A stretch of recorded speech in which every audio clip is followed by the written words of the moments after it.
সঙ্গে আছে আমি খালেদ মুহিউদ্দিন। সংস্কার নিয়ে আলোচনা এখনো চলছে, কারণ সংস্কার এখনো রয়েছে, আলোচনা পড়বেই। তবে দাবি দাওয়া নিয়ে উত্তাল হয়ে আছে, মাঝে মাঝে উত্তাপ ছড়াচ্ছে রাজপথ, মাঝে মাঝে উত্তালও হচ্ছে। এসব নিয়ে কথা বলার জন্য, এসব দাবি দেওয়ার আসলে লক্ষ্য কতটা রাজনৈতিক, কতটা অধিকার আদায়ের রাজনীতি, এসব নিয়ে কথা বলার জন্য এখন আমাদের সঙ্গে আছেন বিএনপির আন্তর্জাতিক বিষয়ক সম্পাদক ব্যারিস্টার রুমিন ফারহানা। ব্যারিস্টার রুমিন ফারহানা আমাদের সাথে ব্রাহ্মণবাড়িয়া থেকে সংযুক্ত হচ্ছেন। ব্যারিস্টার ফারহানা, আপনাকে আমাদের অনুষ্ঠানে স্বাগত জানাই। আপনি আমাদের সাথে যুক্ত হয়েছেন, সেজন্য আমাদের শুভেচ্ছা ও কৃতজ্ঞতা জানবেন। আমাদের সাথে আরো থাকছেন রাজনৈতিক বিশ্লেষক জনাব মোহাম্মদ ইশাক। জনাব মোহাম্মদ ইশাক ঢাকা থেকে আমাদের সাথে যুক্ত হয়েছেন। আপনাকে আমাদের অনুষ্ঠানে স্বাগত জানাই, আপনাকে শুভেচ্ছা ও কৃতজ্ঞতা আমাদের সাথে যুক্ত হওয়ার জন্য। আমি আমি আমি আমি আমি অনেকগুলো বিষয় নিয়ে আমরা যেহেতু আলোচনা করতে চাই, আমরা কিছু বিষয় নিয়ে আপনাদের দুজনের কাছে একই প্রশ্ন করতে চাই। আমি জনাব ইশাক, আপনাকে দিয়ে যদি একটু শুরু করতে পারি একই বিষয়। ব্যারিস্টার ফারহানার কাছ থেকে আমি শুনবো যে আজকে নারীর ডাকে মৈত্রী যাত্রা কর্মসূচি থেকে নারী ও প্রান্তিক জনগোষ্ঠী সুরক্ষা নিশ্চিত এবং গুজব ও ধর্মীয় উস্কানির বিরুদ্ধে ব্যবস্থা নিতে অন্তর্বর্তী সরকারের প্রতি একটা দাবি জানানো হয়েছে। তো আমরা সেই দাবি মালার মধ্যে দেখছি যে যারাই নির্বাচন করতে আসবে বা ভোট চাইতে আসবে, নির্বাচনী অঙ্গীকারের মাধ্যমে তাদের পরিষ্কার করতে হবে যে নারী, শ্রমিক বা শ্রমজীবী, জাতিগত, ধর্মীয়, ভাষাগত ও লৈঙ্গিক সংখ্যালঘুদের অধিকারের ব্যাপারে তাদের অবস্থানটা কি, মানে তাদের রাজনৈতিক, অর্থনৈতিক ও ব্যক্তিগত মুক্তির বিষয়ে তার অবস্থান কি। এটা যদি আমরা একটা একটা করে এক লাইনে শুনি, জনাব ইশাক আপনার কাছে, যে আসলে নারীদের অধিকার বা কি হওয়া উচিত আপনি যদি একটু বলেন। শ্রমিকদের, জাতিগত, যারা ধর্মীয়ভাবে মেইনস্ট্রিম না, ভাষাগতভাবে মেইনস্ট্রিম না, তাদের আসলে রাজনৈতিক, অর্থনৈতিক এবং ব্যক্তিগত অধিকার কি হওয়া উচিত বলে আপনি মনে করেন, জনাব মোহাম্মদ ইশাক? ধন্যবাদ খালেদ মুহিউদ্দিন ভাইকে আমাকে আপনাদের অনুষ্ঠানে ডাকার জন্য। শুরুতে আমি কয়েকটা জিনিস বলবো। জুলাইয়ের পর প্রাথমিকভাবে আমি খুব একটা আগ্রহী ছিলাম না এই ধরনের টক শো করতে, এবং আরো অনেককেই আমি অনুৎসাহিত করেছি। এখানে একটা রিজন ছিল, আমাদের মেইন স্ট্রিম মিডিয়া গত 15 বছরে তাদের ভূমিকা কি, সেই ভূমিকার পুনর্মূল্যায়ন ছাড়া আমরা যদি আবার তাদের সাথে নিজেদেরকে অ্যালাইন করি, তাহলে আমরা রিকনসিলিয়েশন প্রসেসটাকে বাধাগ্রস্ত করছি কিনা সেটার একটা বিষয়। তো তারপর সবাই আসছে যেহেতু, তারপর আমিও আসলাম, এবং আপনাকেও ধন্যবাদ যে আমাকে ডেকেছেন। কিন্তু জনাব মোহাম্মদ ইশাক, আপনি যে কথাটা তুললেনই, আপনার কি মূল্যায়ন হয়েছে গত 15 বছরে আমাদের ভূমিকা কি ছিল? আপনি মূল্যায়ন করেছেন, মানে কোনো কজ, মানে কোনো একটা কন্টেন্ট অ্যানালিসিস করেছেন কিনা?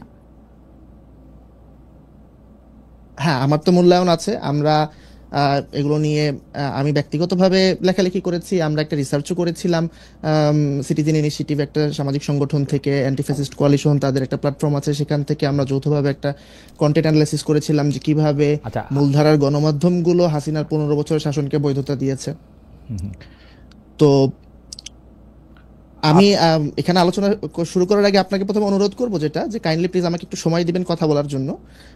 এবং কারণ আপনি যদি সাউন্ড বাইট চান তাহলে এটা একটা বিষয়, আর যদি আমার কথাটা অ্যাকচুয়ালি না, আপনি তো ইশাক আপনি তো আক্রমণাত্মক কেন? আমি কেন আপনার থেকে সাউন্ড বাইট চাবো বলেন তো আমাকে? আপনি প্রথমে এসে বললেন যে এই ধরনের অনুষ্ঠানে আসতে আমি নিরুৎসাহিত করছি।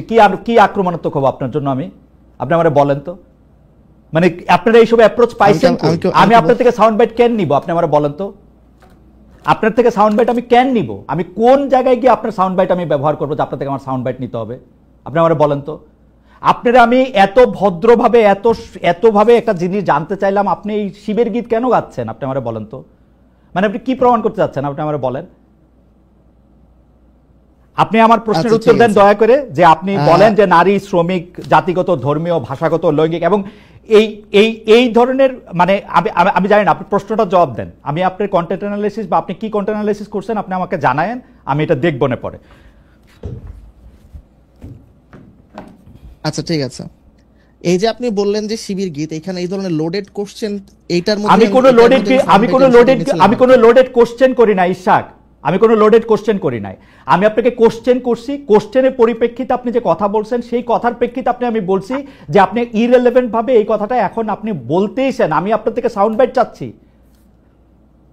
লোডেড কোশ্চেন আমি করলাম না, আপনি মন্তব্য করলেন। আমি কিন্তু আমি কিন্তু যদি শব্দটা ব্যবহার করেছি, এবং যারা না, দেখছে যদি তারা কিন্তু তারা আপনি নিজেরা যদি জাজ শব্দটা করবে এখানে আপনি আক্রমণাত্মকটা আমি কে বলি হয়েছে। ইশাক, আমি বলি ইশাক, যদি শব্দটা আপনি ব্যবহার করবেন যখন আপনি এটার মধ্যে আসবেন, পড়বেন, অভিজ্ঞতা হবে, তারপর আপনি বলবেন। আপনি আগে থেকে কেন বলবেন? আচ্ছা ঠিক আছে, বলছেন ভাই, আপনি রাজনৈতিক বিশ্লেষক মানুষ, আপনার একটা মত থাকতেই পারে। আমরা 2 পয়সা সাংবাদিক, আপনি বলেন, আপনার যেটা বলতে ইচ্ছা করে আপনি বলেন।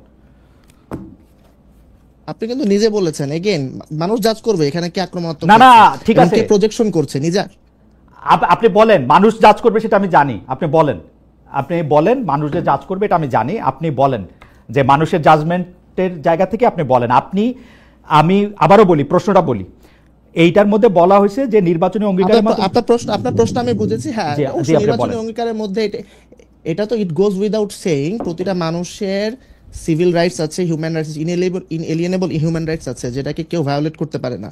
তো সেইটা জায়গা থেকে কোনো দল যদি সেই রাইটস এর ব্যাপারে আপনার একমত না হয়, তাহলে সে তো ডেমোক্রেটিক প্রসেসে পার্টিসিপেট করতে পারবে না। ডেমোক্রেটিক প্রসেসে পার্টিসিপেশনের তো ন্যূনতম শর্ত আছে, না হলে আজকে তো হচ্ছে একটা ফ্যাসিস্ট দল বা একটা সন্ত্রাসী সংগঠন তারা এখানে বলবে যে আমরাও গণতন্ত্র চাই, এবং কোনোভাবে তারা হিটলারের মতন তারা একটা মেজরিটি নিয়ে পার্লামেন্টে ঢুকে যাবে। তো এটা তো এটা নিয়ে এটা একটা নো ব্রেইনার এবং নন স্টার্টার কোশ্চেন অ্যাকচুয়ালি।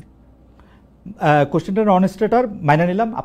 আমি এরকম বহু শুনছি, বহু মানুষের কাছে, যে কোশ্চেন হয় নাই, স্টুপিড হয়েছে, নন স্টার্টার হয়েছে, সেটা ঠিক আছে। কিন্তু আমি আপনার কাছ থেকে জানতে চাইতেছি যে ধরেন এই যে নারীদের যে নির্বাচনী অঙ্গীকারের মাধ্যমে নারীদের রাজনৈতিক, অর্থনৈতিক ও ব্যক্তিগত মুক্তির বিষয়ে অবস্থান পরিষ্কার করতে হবে। আমি জানতে চাইতেছিলাম যে আপনার অবস্থানটা কি, আপনি কি হইলে আপনি বুঝবেন যে একটা নারীর রাজনৈতিক, অর্থনৈতিক ও ব্যক্তিগত মুক্তির ব্যাপারে তাদের অধিকারটা নিশ্চিত করা হয়েছে। সংখ্যালঘুদের ক্ষেত্রে বা এটা কি, শ্রমিকের ক্ষেত্রে এটা কি, জাতিগত যারা কম, ভাষাগত যারা কম সংখ্যায় আছে তাদের অধিকারের ক্ষেত্রে এটা কি? আপনার তাদের যে সিভিল রাইটস আছে, মৌলিক অধিকার আছে, সেটা সংরক্ষিত হতে হবে।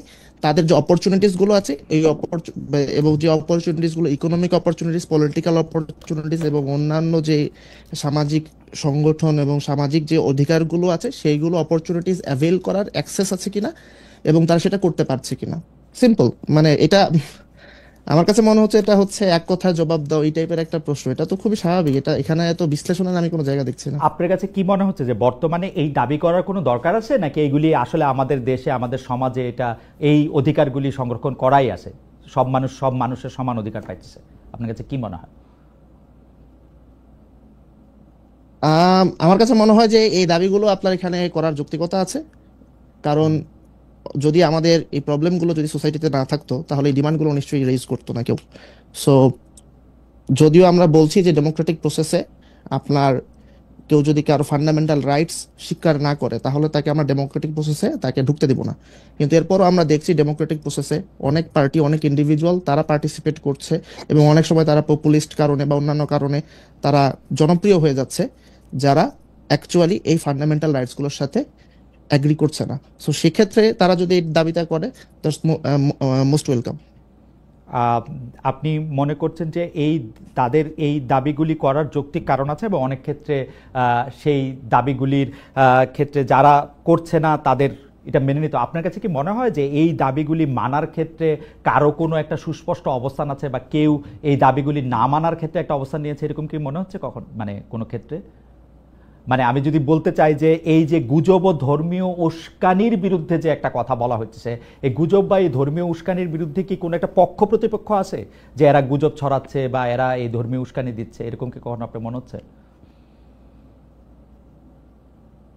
আচ্ছা, আপনি প্রথমে প্রশ্নটা শুরু করেছিলেন যে হচ্ছে নারীর সিভিল রাইটস এর জায়গা থেকে, পলিটিক্যাল রাইটস এবং অন্যান্য বেসিক রাইটস থেকে। জি। তো এখানে আমরা আসলাম হচ্ছে গুজব এবং ধর্মীয় উস্কানি আর একটা ইয়ে থেকে। তো এখন ধর্মীয় উস্কানিকে তারা কিভাবে ডিফাইন করছে, আই থিঙ্ক ওখানে একটা কন্টেস্টেশন হবে, ওখানে একটা ইন্টারপ্রিটেটিভ একটা প্রবলেমের মধ্যে আমরা পড়বো। এখানে নানান পক্ষ নানানভাবে বিষয়টাকে দেখার চেষ্টা করবে। কেউ বলবে এটা তার ধর্মের পার্ট অ্যান্ড পার্সেল, আবার কেউ বলবে যে এটা হচ্ছে ধর্মের ইনস্ট্রুমেন্টালাইজেশন বা হচ্ছে ধর্মীয় উস্কানি।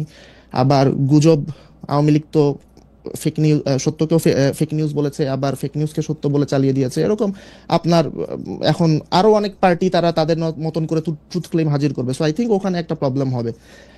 বাট ইন প্রিন্সিপাল, মানে আপনি প্রথম প্রশ্নটা যেখানে ছিল, আমার মনে হয় না সেখানে আম, আমাদের সিভিল সোসাইটির জায়গা থেকে বা একজন সেইন হিউম্যান বিং এর জায়গা থেকে ওইটাতে দ্বিমত করার সুযোগ আছে, বাট পরে যখন ইন্টারপ্রিটেশনের প্রশ্ন আসবে যেটা পার্টিকুলার কেসে, তখন সেখানে অনেক মত দ্বিমত হবে এবং ওটাই পলিটিক্সের এরেনা। Okay, thank you. আমি একটু ব্যারিস্টার ফারহানার কাছে জানতে চাই একই প্রশ্ন, যে আপনি কি মনে করেন কিনা যে এইটা কারো পরিষ্কার করা আছে যে এই যে নারীর অধিকার, শ্রমিকের অধিকার, জাতিগত, ধর্মীয়, ভাষাগত, লৈঙ্গিক সংখ্যালঘুদের অধিকার, এটা পরিষ্কার করা আছে এবং সেটা পরিষ্কার করা হয়েছে? আমি যদি বিএনপি রাজনীতিটার ক্ষেত্রেই বলি, বিএনপি রাজনীতির ক্ষেত্রে কি নারীদের অধিকার, শ্রমিকদের অধিকার, জাতিগত, ধর্মীয়, ভাষাগত, লৈঙ্গিক এই অধিকারগুলি কি আসলে স্পষ্ট কিনা বা পরিষ্কার করা আছে কিনা, যেহেতু এই দাবিটা জানানো হচ্ছে? খালেদ ভাই, আপনাকে অসংখ্য ধন্যবাদ। জি। আমাদের দলের যেই রাজনীতি, মধ্যপন্থা বা সেন্ট্রিস্ট পলিটিক্স, সেখানে আমরা বেসিক কিছু প্রিন্সিপালের উপর বিশ্বাস করি। সেই বেসিক প্রিন্সিপালের মধ্যে আছে নাগরিক অধিকার, নারী পুরুষের সমান অধিকার, আছে শ্রমিকের অধিকার, আছে অন্যান্য যেই ক্ষুদ্র জাতিগোষ্ঠী তাদের অধিকার। এবং আমি যদি একজন আইনজীবী হিসেবে বাংলাদেশের কনস্টিটিউশনটা ধরি, আপনি দেখবেন কনস্টিটিউশনে এই সকল ক্ষেত্রে, যেই ক্ষেত্রগুলো নিয়ে আমরা এখন কথা বলছি, আলাদাভাবে বলে দেয়া আছে যে তাদের ব্যাপারে পজিটিভ ডিসক্রিমিনেশন হয় এরকম আইনও তৈরি করা যাবে। অর্থাৎ সমাজে পিছিয়ে পড়া যে জনগোষ্ঠী, তার মধ্যে আনফরচুনেটলি সংখ্যার দিক থেকে না হলেও সমাজের নানান নিয়ম কানুন, সামাজিক নানান রীতিনীতির কারণে এবং political atmosphere, definitely, because nothing is outside politics, everything is political. So সেই জায়গা থেকে দেখতে গেলে রাজনৈতিক, সামাজিক এবং আমাদের যেই মানে দেশের যেই কালচার, সেইখান থেকে দেখতে গেলে নারীও পিছিয়ে পড়া জনগোষ্ঠীর একটা অংশ। সো আমাদের জন্য এবং অন্যান্য যে ক্ষুদ্র নিগোষ্ঠী আছে, সামাজিক নিগোষ্ঠী আছে, এছাড়া শ্রমিক ভাই বোনেরা আছে, প্রত্যেকের ক্ষেত্রে কিন্তু আইন করার বিধান সংবিধানে আছে, যাতে তারা সমাজে এগিয়ে যাওয়া মানুষগুলোকে ধরতে পারে। এখন আমাকে যদি আপনি প্রশ্ন করেন যে কোন কোন ক্ষেত্রে পিছিয়ে যাওয়াটা আমি একজন নারী হিসেবে একেবারে স্পষ্টভাবে দেখতে পাই, দেখুন খালেদ ভাই, এখানে কোনো তত্ত্বের প্রয়োজন নাই, কোনো ব্যাখ্যার প্রয়োজন নাই, কোনো ইন্টারপ্রিটেশনের ব্যাপার নাই, আপনি কি ভাবছেন আমি কি ভাবছি এই কুতর্কেরও প্রয়োজন নাই। আমি একেবারে সাদা চোখে, খালি চোখে কি দেখতে পাই, ধরুন এই যে সরকারটি গঠিত হলো, এরা কিন্তু 6টা বা 7টা কমিশন করেছে, তাই না? সেই সঙ্গে তারা নারী অধিকার কমিশনও করেছে।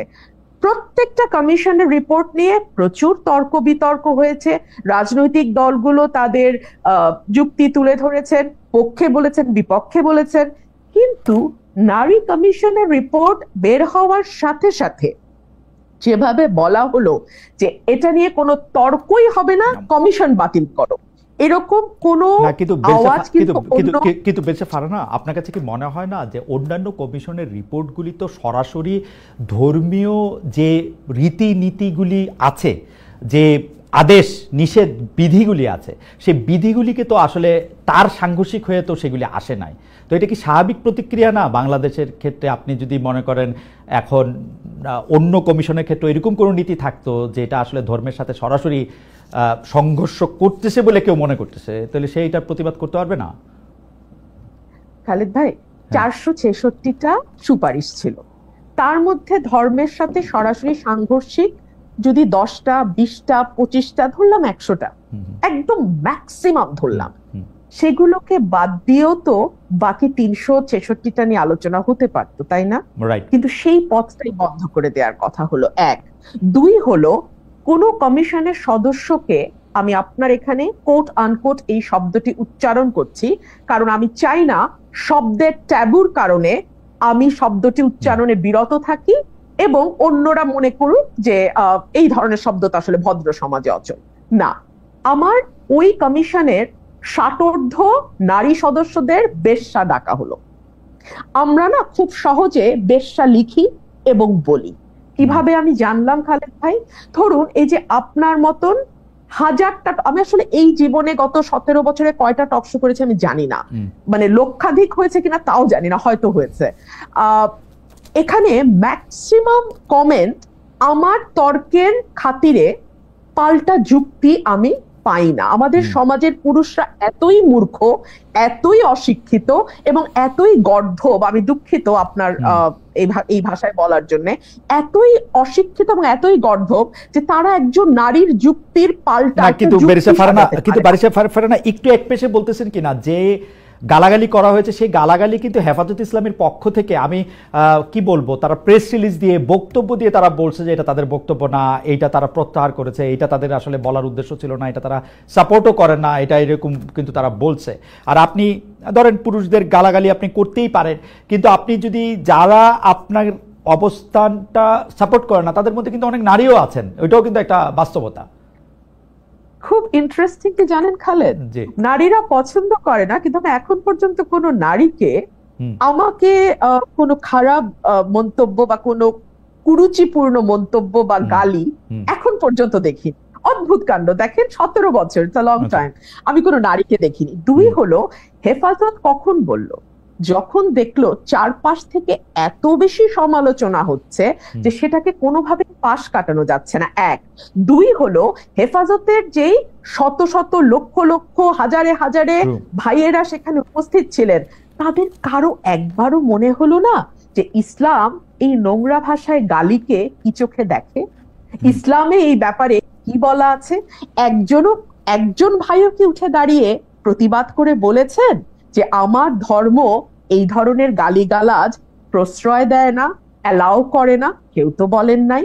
সেখানে শুধু যে হেফাজতের ভাইরা ছিলেন আমার তা নয়, আমার এনসিপির ভাইরাও ছিলেন, আমার অন্যান্য ইসলামপন্থী দলের ভাইরাও, হেফাজতে গিয়ে আরেকটা আছে না ইসলামিক আন্দোলন হাত পাখা যে, হ্যাঁ, তারাও সম্ভবত ছিলেন, মানে মোটামুটি সবাই ছিলেন এবং সবাই খুব স্বাভাবিক ভাবে নিয়েছেন কেন জানেন? আমি আপনাকে বলি, একটা লাইন, আমাদের মনে, মগজে, মস্তিষ্কের ভেতরে প্রথিত আছে মেয়েদেরকে নিয়ে যাতা বলা যায়, যাতা লেখা যায়, যাতা করা যায়, কারণ তাদেরকে আমরা আসলে মানুষ হিসেবেই ট্রিট করি না, ওরা sub human.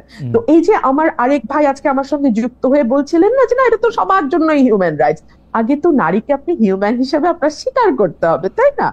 Sub human human রাইটসের কথা বলছেন। বেশা ফারহানা, আপনি যদি একটু বিএনপির চোখ দিয়ে আপনি এই অধিকারগুলির কথা একটু বলতেন, যে নারী, শ্রমিক, জাতিগত, ধর্মীয়, বিএনপি দল হিসাবে তার অঙ্গীকারটা এই জায়গা থেকে সে কেমন ভাবে দেখে প্র্যাকটিক্যালি, মানে যেহেতু আপনি আজকে অনেকগুলি বিষয়, আপনি একটু বলেন তো যে নারীর প্রতি আসলে বিএনপি আসলে কেমন, শ্রমিকের প্রতি কেমন, জাতিগত, ধর্মীয়, ভাষাগত, লৈঙ্গিক? কারণ আমরা সবসময় দেখেছি যে বিএনপি বা আওয়ামী লীগ তাদের রাজনৈতিক সীমাবদ্ধ দৃষ্টিভঙ্গি বা কায়েমি স্বার্থবাদিতার দৃষ্টিভঙ্গি থেকে আসলে এই ইস্যুগুলি ডিল করে, কিন্তু দোষ দেয় অন্যদের।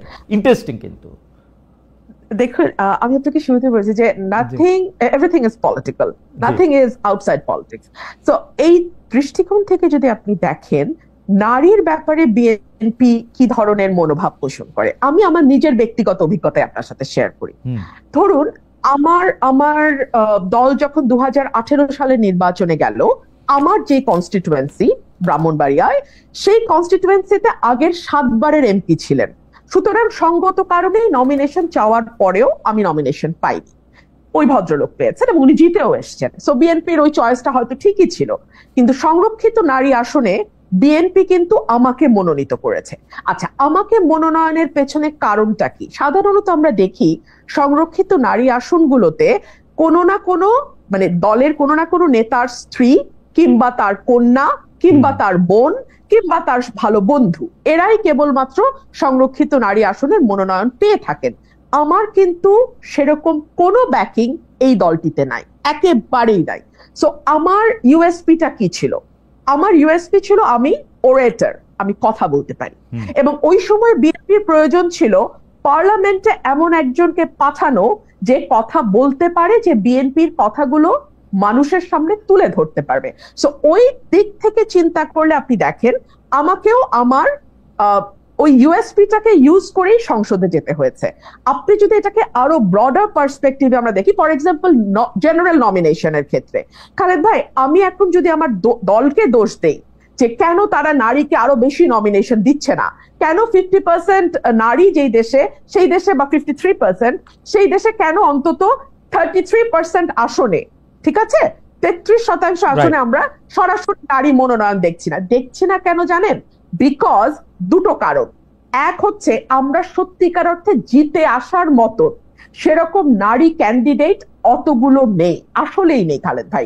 এর জন্য কিন্তু শুধুমাত্র পলিটিক্যাল পার্টি দায়ী না, এই জন্য আমাদের সমাজ ব্যবস্থা দায়ী, আমাদের পারিবারিক ব্যবস্থা দায়ী, আমাদের রাষ্ট্র। না, আমি আপনার সাথে সম্পূর্ণ একমত। আপনি চমৎকার করে বলেছেন, কিন্তু পলিটিক্যাল পার্টিগুলির তো একভাবে না একভাবে লিড নেয়ার থাকে।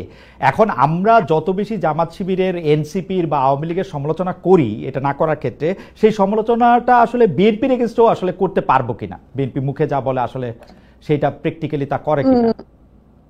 খালেদ ভাই, আমি কিন্তু মনে করি যে ডিসক্রিমিনেশন যেটাকে বলা হয় শুধুমাত্র নারী হবার কারণে, আমরা যদি এভাবে let's put it in this way, just because তুমি নারী সো তুমি ওই জায়গায় যেতে পারবে না, না, বিএনপি এটা বিশ্বাস করে না। কেন আমি বলি আপনাকে, আমাদের প্রত্যেকটা আসনে কিন্তু জরিপ হয় খালেদ ভাই, একটা দুটা না, কয়েকটা জরিপ হয়, দলের কয়েকটা জরিপ হয়, এজেন্সিগুলোর জরিপ হয়, এই জরিপের রিপোর্ট কিন্তু দলের একেবারে টপ পর্যন্ত যায়। আমরা যদি কনস্টিটিউয়েন্সিতে ইভেন ধরেন আমি আমার ব্যাপারে বলতে পারি, আমি কনস্টিটিউয়েন্সিতে কতদিন পর গেলাম, কয়টা মিটিং করলাম, কোন কোন ইউনিয়নে মিটিং করলাম, কোনটাতে লোক কেমন হলো, এগুলোরও কিন্তু দীর্ঘ ফিরিস্তি দলের কাছে আমি জানার আগে চলে যায়। তার মানে কোন নারী যদি সত্যি মানে সে মিন করে যে আমি ইলেকশন করব, আই মিন ইট, আমার কাম হোয়াট মে আমি কন্টেস্ট করব, দল কিন্তু তখন অটোমেটিক্যালি সেই নারীটার স্কোর যখন হাই হতে থাকে আপনার ওই জরিপগুলোতে, তখন দল তো ওই আসন চায়, দল তো আর কোনো আসন হারাইতে চায় না, সো তারা তখন বাধ্য হয় ওই নারীকে দিবেই, তারা দিতেই হবে। সো এটা আমার মনে হয় যে একটা ফেয়ার কম্পিটিশন পার্টিতে থাকে মোটা দাগে, খালেদ ভাই, মোটা দাগে। হ্যাঁ, কিন্তু তার আগেই মেয়েরা ওই জরিপেই মেয়েরা পিছিয়ে যায়, কারণ মেয়েদের অনেক আদার রেসপন্সিবিলিটি নিতে হয়, মেয়েদেরকে অনেক রকম ধাক্কার মুখে পড়তে হয়, যেটা একটা পুরুষকে পড়তে হয় না। বেশা ফারহানা, আমরা আবার আসবো আপনার কাছে। আমি একটু জনাব মোহাম্মদ ইশরাক আপনার কাছে যেতে চাই। আপনি আসলে যেহেতু রাজনীতির বিভিন্ন গতি প্রকৃতি বিশ্লেষণ করেন, গত কয়েকদিনে আপনার রাজনৈতিক বিশ্লেষণের মধ্যে আপনি জানেন সেগুলি নিয়ে পক্ষে বিপক্ষে নানা ধরনের আলোচনা হয়েছে, বিভিন্ন আমি আপনাকে একটু পড়ে শোনাচ্ছি। আপনি জগন্নাথ বিশ্ববিদ্যালয়ের বর্তমান সরকারের একজন উপদেষ্টা জনাব মাহফুজ আলমের মাথায় বোতল ছুঁড়ে মারা নিয়ে আপনি বলেছেন, আমি আপনাকে কোট করছি, বোতল কে ছুঁড়ে মেরেছে তা তো মুখ্য না, কোনোদিনই মুখ্য ছিল না, মুখ্য হচ্ছে এটা নিয়ে যে রাজনীতি হবে সেটা জাসি দায়ী, অর্থাৎ আপনি ওদের জামাত শিবিরকে বলেছেন, এই কারণে যে আপনি পরিষ্কার করবেন সেটা জাসি বোতল ছুঁড়ে মেরেছে, জাসি দায়ী কারণ জাসি সবাইকে শত্রুতে পরিণত করেছে, এমন কেউ আর অবশিষ্ট নাই যে জাসির পক্ষে কথা বলবে। লাস্ট আপনি বলছেন যদি সবাই মিলে একটা মিথ্যাকে সত্য বলে তাহলে মিথ্যাই সত্য, জাসি এই সত্যটা বোঝে নাই জন্য শাহবাগে হেরেছে, আবার হারবে। আপনি যদি একটু আমাদের ব্যাখ্যা করেন, জাসি বলতে আপনি নিশ্চয়ই জামাত শিবিরকে, আমার মনে হচ্ছে যে আপনি নিশ্চয়ই জামাত শিবিরকে বুঝিয়েছেন, আপনি এটা যদি একটু আমাদেরকে ব্যাখ্যা করেন। আর আমি একটু আপনার জন্য একটা ছোট্ট করে একটু বলি আমাদের দর্শকদের জন্য, যেই ছোট ছোট ক্লিপিংসগুলি দেখা যায়, আমি দর্শকদের অনুরোধ করব আপনারা দেখবেন যে এগুলি আমরা ঠিকানা থেকে আসলে এগুলি আমরা কখনো মানে একদম শর্টস যেগুলি আমরা করি সেগুলি বাদে অন্য অনেকগুলি জায়গা থেকে, এইখান থেকে একটা কথা সেখান থেকে একটা কথা দিয়ে যেগুলি করা হয় সেগুলির সাথে কিন্তু আমাদের কোনো সম্পর্ক নাই, আপনারা নিশ্চয়ই এগুলি বুঝতেও পারেন। সেজন্য সাউন্ড বাইট বা এই জাতীয় জিনিসের ক্ষেত্রে আমাদের এই টকশোর কোনো উদ্দেশ্য থাকে না। জনাব মোহাম্মদ ইশরাক, আপনি যদি একটু বলেন আপনার এই বোতল ছুঁড়ে মারা রাজনীতিটা যদি আমাদেরকে একটু বলেন, জনাব মোহাম্মদ ইশরাক। আচ্ছা, তো বোতল ছুঁড়ে মারা নিয়ে যে বিষয়টা হলো, প্রথমে জগন্নাথ বিশ্ববিদ্যালয়ের ছাত্রছাত্রীরা তারা আন্দোলন করছিল, তাদের 3টা দাবি ছিল, 3 দফা দাবি ছিল, সেই দাবিতে তারা আন্দোলন করছিল এবং আন্দোলন করার এক পর্যায়ে সেখানে একজন উপদেষ্টা তিনি আসলেন ছাত্রদের সাথে কমিউনিকেট করতে। তো তিনি যখন কথা বলছিলেন তখন সাংবাদিকরাও ছিল, তখন হুট করে একজন বোতল ছুঁড়ে মারলো, পানির বোতল, প্লাস্টিকের, খানিকটা হয়তো পানিও ছিল, তারপর সেটা তার মাথায় যেয়ে লাগলো। তো এরপর তিনি সেখান থেকে চলে গেলেন এবং চলে যাওয়ার পর উনি ইনফরমালি এবং ইনডাইরেক্টলি এবং ওনার যে সংগঠন আছে, ছাত্র সংগঠন আছে, তারা ইনডাইরেক্টলি এবং ইনফরমালি ডাইরেক্টলি তারা এটাকে জামাত শিবিরের উপর ব্লেম করলো। আজকে আমরা জানতে পারলাম যে ছেলেটা হচ্ছে, তাকে ডিবি কার্যালয়ে নিয়ে যাওয়া হয়েছিল, পরে সেই উপদেষ্টা তাকে ছাড়িয়ে নিয়েছেন অর সামথিং, এরকম কিছু একটা হয়েছে। বাট গত কয়েকদিন, 1-2 দিন আপনার এই পুরো বিষয়টা জামাত শিবিরের উপর দায় চাপানোর একটা বিষয় ছিল। তো সে সময় জামাত শিবির যে কাজটা করলো, তারা বিভিন্ন ধরনের ফ্যাক্ট এবং বিভিন্ন ধরনের তথ্য সামনে আনার মাধ্যমে তারা বোঝানোর চেষ্টা করলো যে এই কাজটার সাথে তারা জড়িত না। কিন্তু আমি যেহেতু অ্যান্টি ফাউন্ডেশনাল স্কুল অফ থটে বিশ্বাস করি এবং এসেনশিয়ালিস্ট নোশনের বাহিরে, তো আমি মনে করি যে আসলে রাজনীতি এইভাবে সত্য দিয়ে বা ফ্যাক্ট দিয়ে হয় না। এখানে পারসেপশন এবং ট্রুথ এই দুটো মিলেমিশে একাকার হয়ে যায়। 5ই আগস্টের পর থেকে বাংলাদেশের সবচেয়ে বাজে রাজনীতি করেছে জামাত শিবির, অথচ জামাত শিবিরের জন্য 5ই আগস্টের পর থেকে সবচেয়ে ভালো রাজনৈতিক ময়দান ছিল। আমার জন্মের পর থেকে সম্ভবত আমি কখনো, বা আমার বোধ বুদ্ধি হওয়ার পর থেকে আমি কখনো জামাত শিবিরের জন্য এত ভালো পলিটিক্যাল ফিল্ড কখনো দেখিনি। কিন্তু তারা যেটা করেছে, তারা সকল পক্ষকে, রাজনৈতিক পক্ষকে তারা এলিয়েনেট করেছে। ধরেন বিএনপির কথা ধরেন, BNP is a mature political party, দীর্ঘদিন ধরে তারা রাজনীতি করেছে, রাষ্ট্র ক্ষমতায় বহুবার ছিল, তারা কিন্তু বিভিন্ন জনের সাথে ফর্মাল ইনফর্মাল অ্যালায়েন্সে আছে। সো বিএনপির পক্ষে শুধুমাত্র বিএনপি না, বিএনপির বাহিরেও আরো অনেকে কথা বলছে, এবং বিএনপি যেহেতু গভর্নমেন্ট ইন ওয়েটিং, তাই বিএনপির পক্ষে কথা বলার জন্য অনেকের মধ্যে একটু উসখুসো করে। কিন্তু জামাত শিবির তারা বর্তমান প্রেক্ষাপটে বা 5ই আগস্ট পরবর্তী প্রেক্ষাপটে তারা যদিও দ্বিতীয় বৃহত্তম দলে পরিণত হলো, সে সময় তাদের সামনে কিন্তু সুযোগ ছিল এরকম একটা অ্যালায়েন্স করে, একটা বিরোধী জোট বা হচ্ছে একটা দ্বিতীয়, বিএনপি একটা শক্তি, তারপর তারা আর একটা শক্তিতে পরিণত হবে। বাট তারা কিন্তু কোনোখানে তারা অ্যালায়েন্সে যায় নাই। প্রথমে তারা এনসিপির সাথে পরকীয়া করেছে, কোনো ফর্মাল আন্ডারস্ট্যান্ডিং এ যায়নি, তারা কোনো লিখিত কোনো চুক্তি না, সামনাসামনি প্রকাশ্য কোনো জোটে না, কোনো কিছুতে যায়নি। এখন তারা অনেকে বিট্রেড ফিল করছে যে এনসিপি এখন আওয়ামী লীগ নিষিদ্ধ হওয়ার পর কেন জামাত শিবিরের বিরুদ্ধে ক্ষুব্ধ হলো। তো এই যে জামাত শিবিরের ভুল রাজনীতি, তারা কাউকে কারোর সাথে তারা গাঁটছড়া বাঁধে নাই, তারা কোনো কোয়ালিশন করে নাই, তারা কোনো অ্যালায়েন্স বিল্ড করে নাই, এর ফলে যেটা হয়েছে জামাত শিবির রাজনীতিতে একা হয়ে গেছে। এখন সবাই জামাত শিবিরকে অ্যাটাক করছে এবং জামাত শিবির এটাকে ট্রুথ দিয়ে, সত্য দিয়ে মোকাবেলা করছে। জনাব ইশাক আহমেদ, আপনার অনুমতি নিয়ে কি একটা প্রশ্ন করতে পারি, যে আপনি কি ওই দুইটা ঘটনা মাথায় রাখতেছেন, যে জামায়াতে ইসলামের শীর্ষ নেতারা লন্ডনে গিয়ে বিএনপির শীর্ষ নেতাদের সাথে দেখা করে এসেছেন, এসে তারা বলছেন যে তারা কবে নির্বাচন চান, এটি একটি মানে বড় প্রেক্ষাপটে। আর ছোট প্রেক্ষাপটে আমি যদি আপনার মানে যেটি বোতল ছুঁড়ে মারার প্রসঙ্গে আপনার ফেসবুক স্ট্যাটাসই উজ্জ্বল করি, সেখানে আপনি একটি দেখবেন যে আপনি বলছেন জাসির একটি অংশ মাহফুজের উপর বোতল ছুঁড়ে মারাকে সেলিব্রেট করছে। তো যারা সেলিব্রেট করছে তাদেরকেই তো লোকে ভাববে যে এরা এই কাজটি করেছে, তাই না? সেলিব্রেট করা আর কাজটা করা, এটার মধ্যে তো একটা সিগনিফিক্যান্ট ডিফারেন্স আছে। সো এবং শুধুমাত্র যে তারাই সেলিব্রেট করেছে বিষয়টা এরকম না, আরো অনেকেই সেলিব্রেট করেছে, কিন্তু যারা সেলিব্রেট করেছে তাদের মধ্যে তাদেরও একটা অংশ ছিল। তো কিন্তু এই যে কেন, তো এই যে বাকিরা যারা সেলিব্রেট করলো তাদের প্রতি কেন তীরটা নিক্ষেপ হলো না, কেন সন্দেহের তীরটা তাদের দিকে কেন গেল না, কেন এদের দিকে গেল? এটা হচ্ছে আপনার তাদের পলিটিক্স। জি, আপনি ওইটাও যদি একটু বলেন, যে আপনি এলিয়েনেটেড করছে জামাত ইসলামী সবাইকে বলছেন, কিন্তু আমি তো দেখতে পাচ্ছি যে জামাত ইসলামী তো বিএনপির সাথে সম্পর্ক পুনর্গঠন, প্রকাশ্যে আড়ালে আলোচনা, এনসিপির সাথেও প্রকাশ্যে সামনে আলোচনা, মানে সেটা কোনোটাই তো আড়ালে করতেছে না। জামাত ইসলামী তো চেষ্টা করতেছে সবার সাথে মিলেমিশে থাকার। একটা হচ্ছে আপনার কম্পিটিটিভ পলিটিক্সে আপনি সবার সাথে ডায়ালগ করবেন, আর কোয়ালিশন বা জোট গঠন এই ধরনের বিষয়গুলো ডিফারেন্ট। আমরা যেহেতু এখন পর্যন্ত ফার্স্ট পাস্ট দ্য পোস্ট সিস্টেমে আছি, অর্থাৎ হচ্ছে মেজরিটি ভোটে আমাদের হচ্ছে নির্বাচন হয়, আমাদের তো এখানে রিপ্রেজেন্টেটিভ পিআর সিস্টেম না, প্রপোর্শনাল রিপ্রেজেন্টেশন সিস্টেম না। সো এখানে ভোটের আগেই কিন্তু জোটটা গঠন হয়। প্রপোর্শনাল রিপ্রেজেন্টেশনে সাধারণত জোট গঠনটা হচ্ছে আপনার নির্বাচনের পরে হয়, সরকারের সময় যে। তো এখন জামাত কি বিএনপির সাথে জোটে গিয়েছে বা এই ধরনের কোনো আলোচনা আমি কিন্তু দেখিনি। হ্যাঁ, তারা কথা বলেছে, ডায়ালগ তো তারা সবাই করছে। জোটের প্রসঙ্গ তো নির্বাচনের সময় আসুক, তফসিল ঘোষণা হোক, তারপরে তো এটা তো সময় আছে। মানে জামায়াত এনসিপির সাথে নির্বাচন, মানে আমি বোঝার জন্য, জনাব মোহাম্মদ ইশাক বেয়াদবি নেবেন না, আপনি বোঝার জন্য আমি বলতেছি, মানে আপনি কেন এটা ভাবতেছেন যে জামায়াত আর এনসিপির সাথে জোট করবেই না, বা জামায়াত আর বিএনপির সাথে জোট করবে, এটা কি শেষ কথা বলে দেওয়ার সময় এসছে কিনা? কারণ আমি দেখতে পাচ্ছি যে জামায়াত চেষ্টা করতেছে আসলে কারো না কারোর সাথে থাকার। মানে এটা আমার দেখা, কারো না কারোর সাথে থাকার চেষ্টা করছে। এখন যদি জামাত এনসিপি কে দ্বিতীয় বৃহত্তম দল হিসেবে স্বীকৃতি দিয়েই দেয়, এই স্বীকৃতিটা এনসিপির এখনো প্রাপ্য কিনা এটার তো কোনো মেজারমেন্ট আমাদের কাছে নাই। কিন্তু যদি সেটা না হয়, যদি আপনার জামাত দ্বিতীয় বৃহত্তম দল হয়, তাহলে তো আমাদেরকে এটা মাথায় রাখতে হবে, রাজনীতিতে প্রধান দুইটা দলের মধ্যে কখনো কোনো জোট হয় না। জোট হয় হচ্ছে আপনার 1 আর 3, 2 আর 3 বা 2 আর 4। সো এইরকম কোথায় হয়েছে? এনসিপির সাথে যদি জামাত যদি কোনো কংক্রিট কোনো ডায়ালগে আসতো, তাহলে নিশ্চয়ই জামাত এই ধরনের ব্যাশিং এর সম্মুখীন হতো না, এরকম বিরোধিতার মধ্যে পড়তো না। তারা যেটা করেছে এটা এই ধরনের বাজে পলিটিক্স কেউ করে না। আপনি নিজের দলের লোক দিয়ে অন্য আর একটা দল গঠন করে দিচ্ছেন, এই পলিটিক্স শুধুমাত্র জামাত ইসলামের দ্বারাই সম্ভব।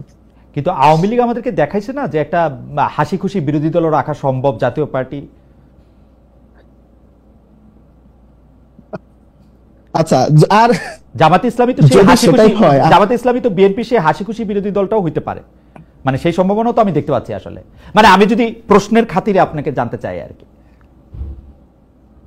আমার মনে হয় না যে আপনার দেখেন এটা তখনই হতো যখন বাংলাদেশে আমরা যদি ধরে নেই যে বাংলাদেশে যে দলের কার্যক্রম, আওয়ামী লীগের কার্যক্রম নিষিদ্ধ করা হয়েছে, ছাত্রলীগকে ব্যান করা হয়েছে, এই দলটা যদি এখনো ফ্যাক্টর থাকে তখন আপনি একটা গৃহপালিত বিরোধী দল রাখতে পারেন। কিন্তু আমি মনে করি আওয়ামী লীগ থেকে ম্যাস মাইগ্রেশন হবে।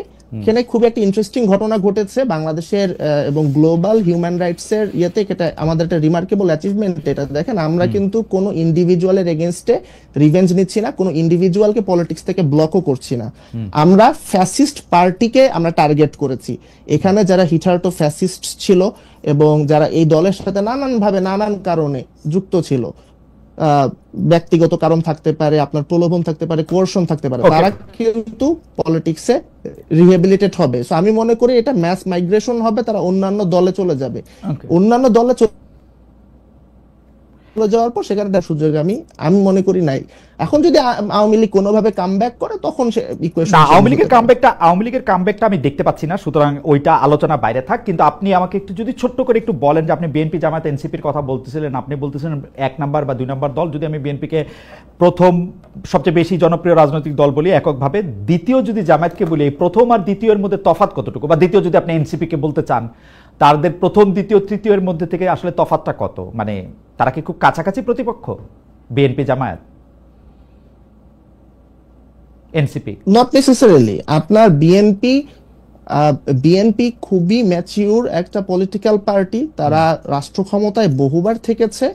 দেখেন, বাই দ্য ওয়ে, আমি যখন বিএনপি কে ম্যাচিউর পলিটিক্যাল পার্টি বলছি এবং রাষ্ট্র ক্ষমতায় বহুবার তারা ছিল এটা বলছি, এর মানে কিন্তু আমি এটা বোঝাতে চাচ্ছি না যে বিএনপি অনেক ভালো কাজ করছে। রুট লেভেলে, গ্রাসরুট লেভেলে বিএনপির ব্যাপারে অনেকের অনেক গ্রিভেন্সেস আছে এবং এটা বাংলাদেশের political reality. I don't think যে বিএনপির এটা কোনো মানে এটা এড়ানোরও কোনো উপায় আছে।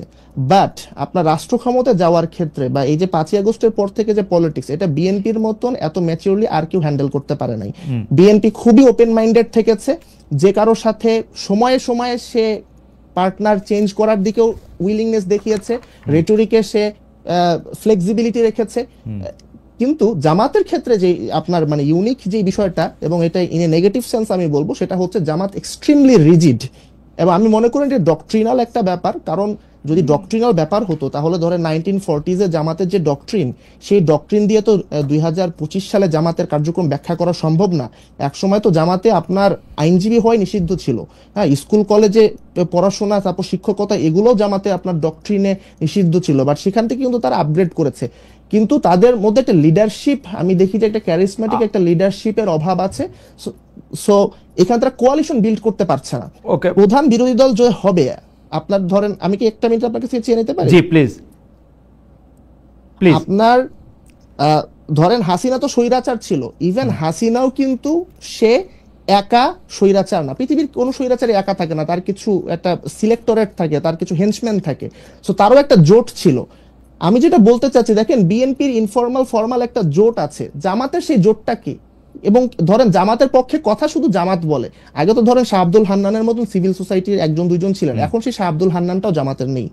সো জামাতের যে প্রবলেমটা, সে কোনো কোয়ালিশন করতে পারছে না, সে কোনো কোয়ালিশন পার্টনার খুঁজে পাচ্ছে না, এই জন্য সে নিজেকে সবখান থেকে এলিয়েনেটেড ফিল করছে। এটা যতটা না ফিল, আমি বলবো তার চেয়ে বেশি এটা হচ্ছে তার নিজস্ব মিকিং, সে নিজেই এটা করেছে। ওকে, আমি একটু প্রশ্নটা করে রাখি। আপনি জামাতকে বলছেন জামাতের মধ্যে আপনি অনেক রিজিডিটি দেখেন, কিন্তু আমি জামাতের মধ্যে সবচেয়ে ফ্লেক্সিবিলিটি দেখি। কারণ জামাতের নেতাদের সঙ্গে যখন কথা বলি, তারা পাবলিক মিটিংয়েও এটা বলেন, এবং আমাদের সাথে সাক্ষাৎকার দেওয়ার সময়, ইন্টারভিউ দেওয়ার সময় তারা বলেনি যে জামায়াতে ইসলামী বিভিন্ন সময় বিভিন্ন রাজনৈতিক দলের সাথে বিভিন্ন ধরনের জোট করেছে, একসঙ্গে পথে হেঁটেছে, এবং রাজনৈতিক দলগুলো জামাত যখন সঙ্গে থাকে তখন তাকে জঙ্গি বলে, যখন সঙ্গে না থাকে যখন সঙ্গে থাকে তখন সঙ্গী বলে, সঙ্গে না থাকলে তখন জঙ্গি বলে, এটা তারা গর্ব নিয়ে বলে। তার মানে তারা বিভিন্ন সময় বিভিন্ন জায়গায় তো গিয়েছে, আজকে আওয়ামী লীগের সঙ্গে, কালকে বিএনপির সঙ্গে, পরশু এনসিপির সঙ্গে, তরশু হেফাজতের সঙ্গে, চতুর্থ দিন চরমনায়ের সঙ্গে, যাদের সাথে কোনো রাজনৈতিক আদর্শে তাদের কোনো মিল নাই, তারপরে তারা যাইতে চায়।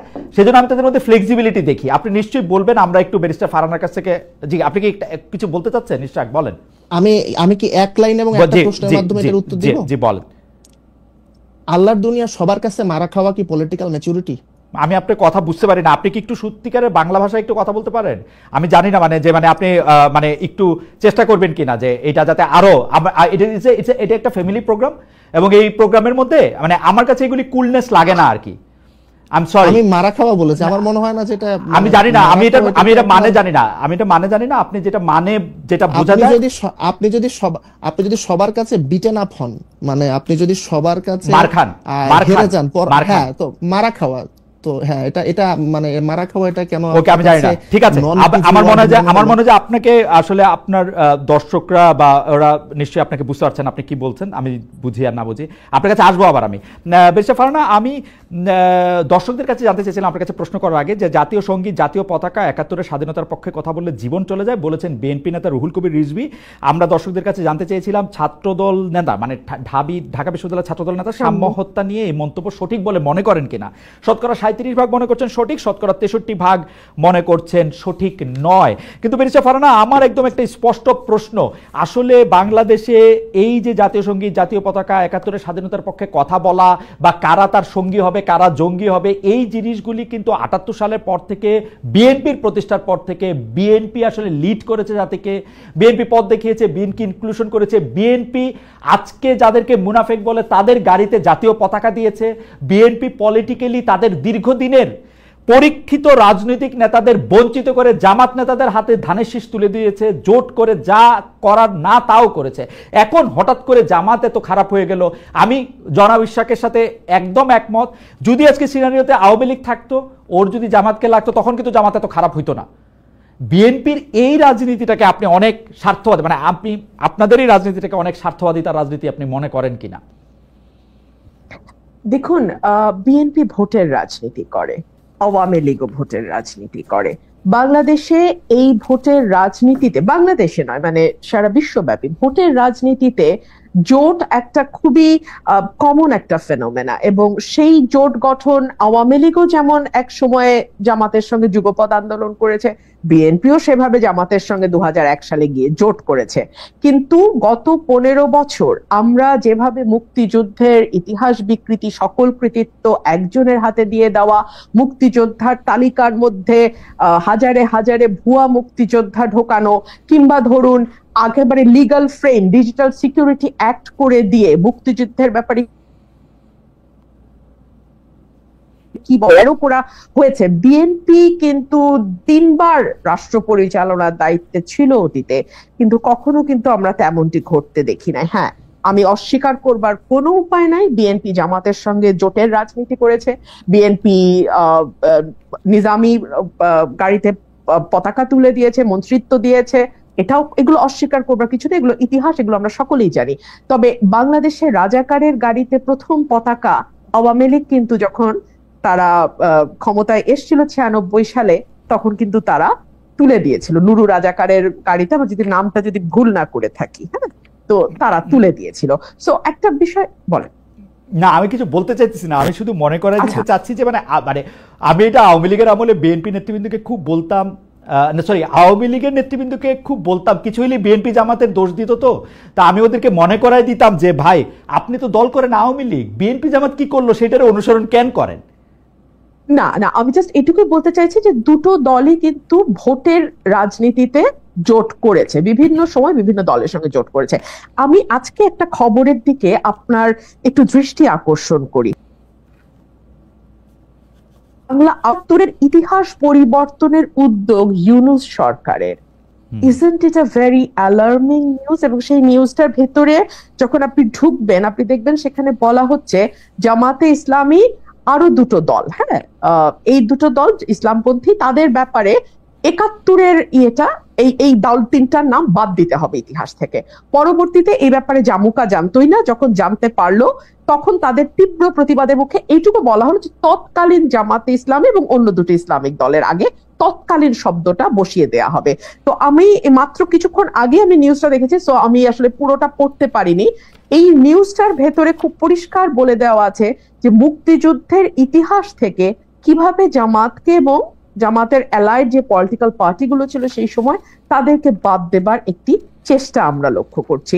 আপনি দেখুন এই সরকারের আগে যে সরকারটি ছিল ইমিডিয়েটলি বিফোর আওয়ামী লীগের যে সরকার, তাদের ব্যাপারে আমি সংসদে দাঁড়িয়ে একবার বলেছিলাম যে বাংলাদেশের ইতিহাসে এত বেশি মুক্তিযুদ্ধের বিপক্ষের কোন শক্তি আওয়ামী লীগের মতন কোনোদিন ক্ষমতায় আসে নাই। বিকজ আওয়ামী লীগ যেটা করেছে, বাংলাদেশের মুক্তিযুদ্ধের যে মূল স্পিরিট, সাম্য, মানবিক মর্যাদা, সামাজিক ন্যায় বিচার এবং গণতন্ত্র, এই প্রতিটা জিনিসকে গত 15 বছরে তারা ধ্বংস করে দিয়েছে।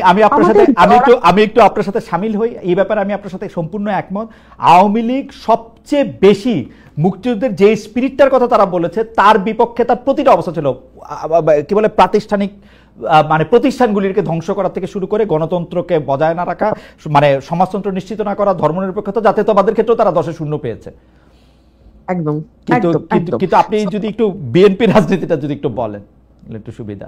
দেখুন, বিএনপির হাত ধরে কিন্তু এই যে 4র্থ সংশোধনী, যেটা বাংলাদেশের সংবিধানের মূল স্পিরিটটাকে নষ্ট করে দেয়, একদলীয় শাসন ব্যবস্থার দিকে নিয়ে যায়, আজীবন রাষ্ট্রপতি ঘোষণা করার দিকে নিয়ে যায়, সেই জায়গা থেকে বাংলাদেশকে মুক্ত কিন্তু বিএনপি করেছে। বাংলাদেশের সংসদীয় গণতন্ত্র সেটাও বিএনপির হাত ধরে এসছে। আমি একবারও বলছি না যে বিএনপির শাসনামলে বাংলাদেশ বেহেশত ছিল, বাট তারপরেও তো রাজনীতির আলোচনা তুলনামূলকের ভিত্তিতেই হয় সব সময়। সো অন্য যে পলিটিক্যাল পার্টিগুলো ক্ষমতায় ছিল তার চেয়ে বিএনপির পারফরমেন্সের দিক থেকে যদি আপনি হিসাব করেন, কোনো দল পারফেক্ট না, কিন্তু তারপরেও যদি আপনি তুলনামূলক একটি চিত্র করেন, তাহলে বিএনপির সঙ্গে আমি খুবই বিনীতভাবে বলি অন্য কোনো রাজনৈতিক দলের কোনো তুলনাই হয় না। আপনি দেখুন, বিএনপি 31 দফা দেওয়ার আগে ভিশন 2030 দিয়েছিল, সেটা দিয়েছিল 2016 সালে দেশনেত্রী বেগম খালেদা জিয়া। খুব ইন্টারেস্টিং, বিএনপি অনেকগুলি সংস্কার প্রস্তাব করেছে, 31 দফা খুব ভালো, কিন্তু যেই বিএনপি বুঝতে পেরেছে তারা ক্ষমতার খুব কাছাকাছি এসছে, তখন সকল ধরনের সংস্কারের বিপক্ষে তারা একটা দাঁড়িয়ে গেছে, কারণ তারা বুঝতে পারতেছে যে তাদেরকে আওয়ামী লীগের মতো করেই দেশ শাসন করতে হবে। তাদেরকে আরেকজন মানে মানে আমি কি বলবো, মানে শেখ হাসিনাকে আদর্শ মেনেই প্রধানমন্ত্রী হতে হবে। একদম না খালেদ ভাই, আমি আপনাকে খুবই বিনীতভাবে আমি আপনার সঙ্গে ডিফার করছি। আপনি একটু সময় দেন, আমি বলি কেন ডিফার করছি। আচ্ছা, বিএনপি যেটা বলেছে যে যেই সংস্কারগুলো মূল, যেমন প্রধানমন্ত্রী, রাষ্ট্রপতি, মন্ত্রী পরিষদের মধ্যে ক্ষমতার ভারসাম্য, এক ব্যক্তি পরপর 2 বারের বেশি প্রধানমন্ত্রী হতে না পারা, সংসদে আপার হাউস লোয়ার হাউসের প্রভিশন আনা, আর্টিকেল 70 সংশোধন করা, এই প্রতিটাই কিন্তু সাংবিধানিক সংস্কার। এবং সাংবিধানিক সংস্কার আর্টিকেল 142 অনুযায়ী একটা নির্বাচিত সংসদ ছাড়া, যেই সংসদে 2/3 মেজরিটির ভোট লাগবে, মানে 2/3 সংসদ সদস্যের ভোট লাগবে সংবিধানে কোনো পরিবর্তন বা সংস্কার আনতে। সো বিএনপি বলেছে যে যদি আগামীতে বিএনপি বা যেই দলের রাষ্ট্র ক্ষমতায় যায়, সংবিধান সংস্কার করার জন্য 2/3 মেজরিটি দরকার, তো সেই 2/3 মেজরিটি যদি তারা পায় তাহলে ডেফিনেটলি তারা এই সংস্কারগুলো করবে। বাট যেই জায়গাটাতে আমি বলছিলাম যে 2016 সালে কিন্তু বিএনপি একটু যদি শেষ করেন যদি একটু শেষ করেন, তবে বিএনপির এই বক্তব্য আমার কাছে বিশ্বাস করার কোনো কারণ নাই। কারণ হচ্ছে যে বিএনপি বলছিল যে বিচার বিভাগকে আলাদা করবে, সেটা ব্যারিস্টার সৈয়দ ইশতিয়াক আহমেদের সময়, আপনার 2001 সালে আপনি মনে থাকবেন, তিনি আলাদা করতে চেয়েছিলেন, বিএনপি বলেছিল যে ক্ষমতা এসে করবে, 5 বছর কিন্তু করে নাই। আর এখন তো ওই সময় তো করবে বলে করে নাই, এখন করবে না বলতেছে, এখন কি আর করবে জীবনে? খালেদ ভাই, আমি শুধু বলবো যে সময়ই এই কথাগুলোর উত্তর দেবে। বিচার বিভাগ স্বাধীন করবে না, এটা কি বিএনপি একবারও বলেছে? স্বাধীন বিচার বিভাগ করবে বলছিল, তারপরেও করে নাই।